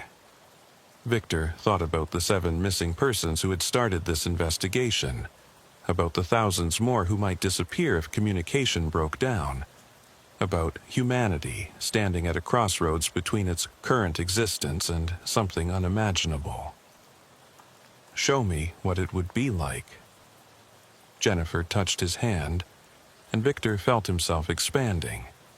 He was still standing on Highway 49, but also in his apartment, in his childhood home, in places he'd never been but might have gone. He saw Catherine in timelines where they'd become partners in more than work, saw himself in realities where he'd never become a detective, where his father hadn't died, where humanity had discovered the highway centuries ago. It was beautiful and terrible, infinite and intimate. He understood why people might choose this expansion, and why others would fear it absolutely. "I'll do it," he said when the vision ended, "but with conditions. The highway must respect human autonomy. No more involuntary selections. Clear communication about what the choice means, and protection for those who choose to remain unchanged." The highway agrees. The ritual will occur at the next convergence point, 3 days hence. Prepare yourself, detective. You're about to become something unprecedented. The 3 days passed in a blur of preparation. Foster arranged for official recognition of Victor's new role, Special Liaison for Dimensional Affairs, a title that meant nothing and everything. Catherine helped him put his affairs in order, understanding that while he wouldn't be dying, he wouldn't be entirely alive in the conventional sense either. His last night as fully human, Victor sat with Catherine on the roof of their safe house, watching the stars. "Are you scared?" she asked. "Terrified, but also excited. I'll be able to see so much, understand so much. Will you still be you?" "I think so, just more. Like a book becoming a library, still containing the original story, but so much more. Don't forget us, the ones who stay behind." "How could I?" "You'll exist in every reality I perceive." The convergence took place at a location that hadn't existed until that moment, a place where multiple highways from multiple realities intersected. Representatives from world governments were present, along with media, scientists, and the families of the disappeared. Maria Gonzalez's children were there, holding their aunt's hands but looking brave. When Maria materialized, more solid than she'd been since her disappearance, Sophia broke free and ran to her. The collision of realities should have been catastrophic, but instead, mother and daughter embraced, existing simultaneously in both states for a perfect moment. "Mama, are you okay?" "More than okay, mi amor. I'm everywhere and everything, but I'm still your mama." The first walker appeared, addressing the assembled crowd. "Humanity stands at a threshold. The highway offers transcendence, but does not demand it. Those who wish to expand their consciousness, to explore infinite realities, to evolve beyond physical limitations, the path is open. Those who wish to remain in singular existence, that choice is equally valid." He turned to Victor. Detective Reeves has volunteered to bridge our worlds. Through him, communication will flow. Through him, those who seek the highway will find it safely. Through him, those who fear it will be protected. Is there no other way? Someone shouted from the crowd. Must we choose between humanity and transcendence? There is a third path, the first walker admitted. Gradual evolution. Some of you already walk it. Artists who glimpse other realities in their dreams. Scientists who theorize about dimensions they can't quite perceive. Children who remember being elsewhere before birth. Humanity can evolve slowly, naturally, taking millennia to achieve what the highway offers instantly. General Morrison, who had been forced to attend by his superiors, stepped forward. And if we refuse all of it, if we want the highway gone, then you would be trying to remove consciousness itself from the universe. The highway doesn't exist because of us. We exist because of it. It's the medium through which thought travels between realities. Destroying it would be like fish trying to destroy water. Victor stepped into the convergence point. The transformation was neither painful nor pleasant, it simply was. He felt himself stretching across dimensions, his consciousness expanding to encompass multiple states of being. He saw every version of this moment, ones where he refused, ones where humanity attacked, ones where everyone chose transcendence immediately. But in this reality, he became the bridge. Still Detective Victor Reeves, but also something more. He could feel the highway like a pulse in reality, could sense every consciousness that traveled its paths, could communicate with both the transcended and the grounded. When he opened his eyes, all of them, in all realities, he saw the crowd staring at him. He looked human, but they could sense the difference.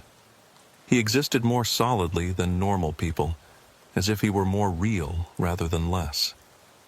"I'm still me," he said, his voice carrying harmonics that touched something deep in every listener. "But I can see what you're becoming, all of you. The highway isn't taking people, it's offering evolution. And through me, that offer will always be clear, voluntary, and reversible." "Reversible?" Foster asked. "The transcended can choose to return, to lock themselves back into singular existence. It's difficult, like trying to forget you can read after learning, but possible. Maria, would you demonstrate?" Maria kissed her daughter's forehead, then concentrated. Her form solidified, the shimmer fading, until she stood there fully human again, though her eyes held depths that hadn't been there before. Depths that hadn't been there before. "I can go back," she whispered, then louder. "I can go back and forth. Visit my children in this reality, then return to the highway to explore others." The implications rippled through the crowd. It wasn't a binary choice. It was a spectrum of existence, with movement possible in both directions. 6 months after the convergence, the world had adapted to its new reality with surprising resilience. The Department of Dimensional Affairs had been established, with Victor as its primary consultant. Highway access points were designated at specific locations where the veil was naturally thin, allowing for controlled and monitored transcendence. Victor maintained an office in both regular reality and the dimensional space between. Some days he investigated disappearances that turned out to be voluntary transcendence.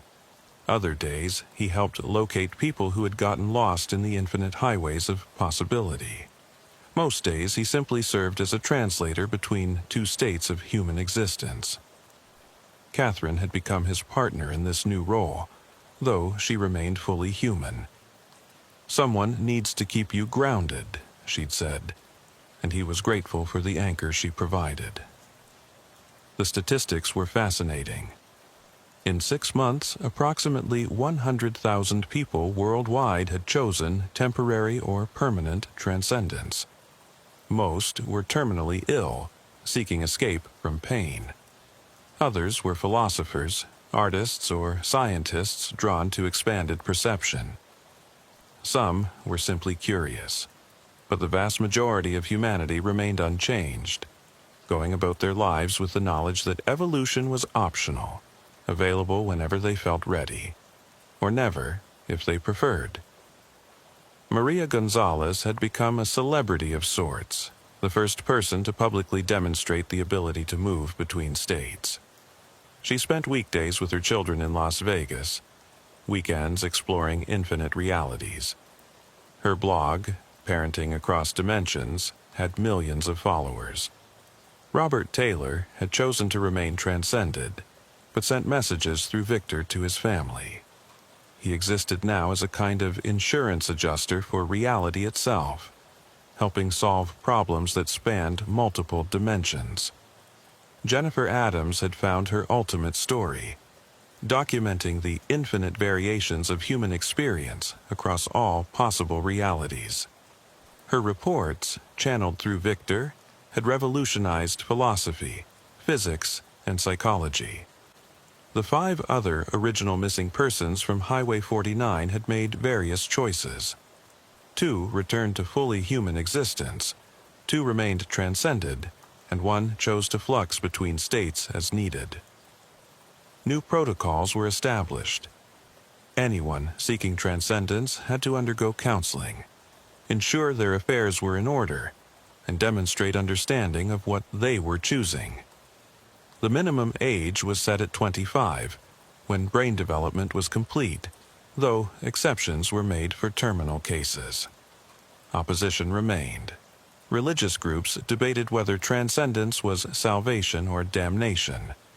Scientists argued about the implications for human evolution. Governments worried about losing citizens to dimensional expatriation. But life continued.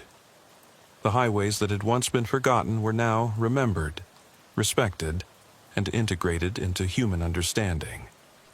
Children grew up knowing that reality was far more flexible than their grandparents had believed. Universities established departments of dimensional studies. Victor stood at mile marker 85 on the anniversary of his first investigation. The desert looked the same, but he could see so much more. The layers of reality, the streams of consciousness flowing along paths invisible to normal perception, the infinite possibilities spreading from every choice. Catherine stood beside him, fully human but unafraid. Any regrets? How can I regret seeing everything I've seen, knowing what I know? But you're alone in it. No one else bridges both worlds like you do. I'm never alone. I exist in realities where everyone I know has transcended, where no one has, and everything in between. I experience all of it simultaneously. If anything, I'm too accompanied. A car pulled up, a family on a road trip, unaware of the significance of this spot. They drove past without incident, their reality untouched by the infinite possibilities flowing around them. That was the beauty of the new arrangement. Choice without coercion. Evolution without extinction. What happens next? Catherine asked. Victor saw flashes of possible futures, ones where humanity fully embraced transcendence within a generation, ones where they rejected it and remained grounded, ones where they found balance between the two extremes. Whatever we choose, he said, the highway will be there, waiting, offering, but never demanding. And I'll be here, making sure the choice remains free. As the sun set over the desert, painting the sky in impossible colors that Victor could see in spectrums beyond normal human perception, he thought about those 7 missing persons who had started it all. They hadn't been lost. They'd been pioneers, inadvertently opening a door that humanity wasn't quite ready to walk through. Now that door stood open, clearly marked, with a guide to help those who wished to pass through and protect those who didn't. It wasn't the investigation's conclusion he'd expected when he'd first stared at that map covered in red pins, but it was, perhaps, the only one that could have bridged the gap between what humanity was and what it might become. The highway stretched on, infinite and patient, and Detective Victor Reeves stood at its threshold, forever investigating the greatest mystery of all, the nature of consciousness itself and the paths it might take through the infinite cosmos of possibility. In his pocket, he still carried his detective's badge, a reminder of the man he'd been. But now he also carried something else, a key made of crystallized possibility, opening doors between worlds for those brave enough to walk through them. The case of Highway 49 would never close, because it had become humanity's case, a mystery every person would have to solve for themselves. Whether to remain singular or become infinite, whether to stay grounded or transcend, whether to choose the known or embrace the unknowable. And Victor Reeves would be there for all of it, in all realities, simultaneously investigating and facilitating humanity's greatest journey, the evolution from a single species on a single world to something that spanned dimensions, connected by the conscious choice to explore what lay beyond the forgotten highways of conventional existence.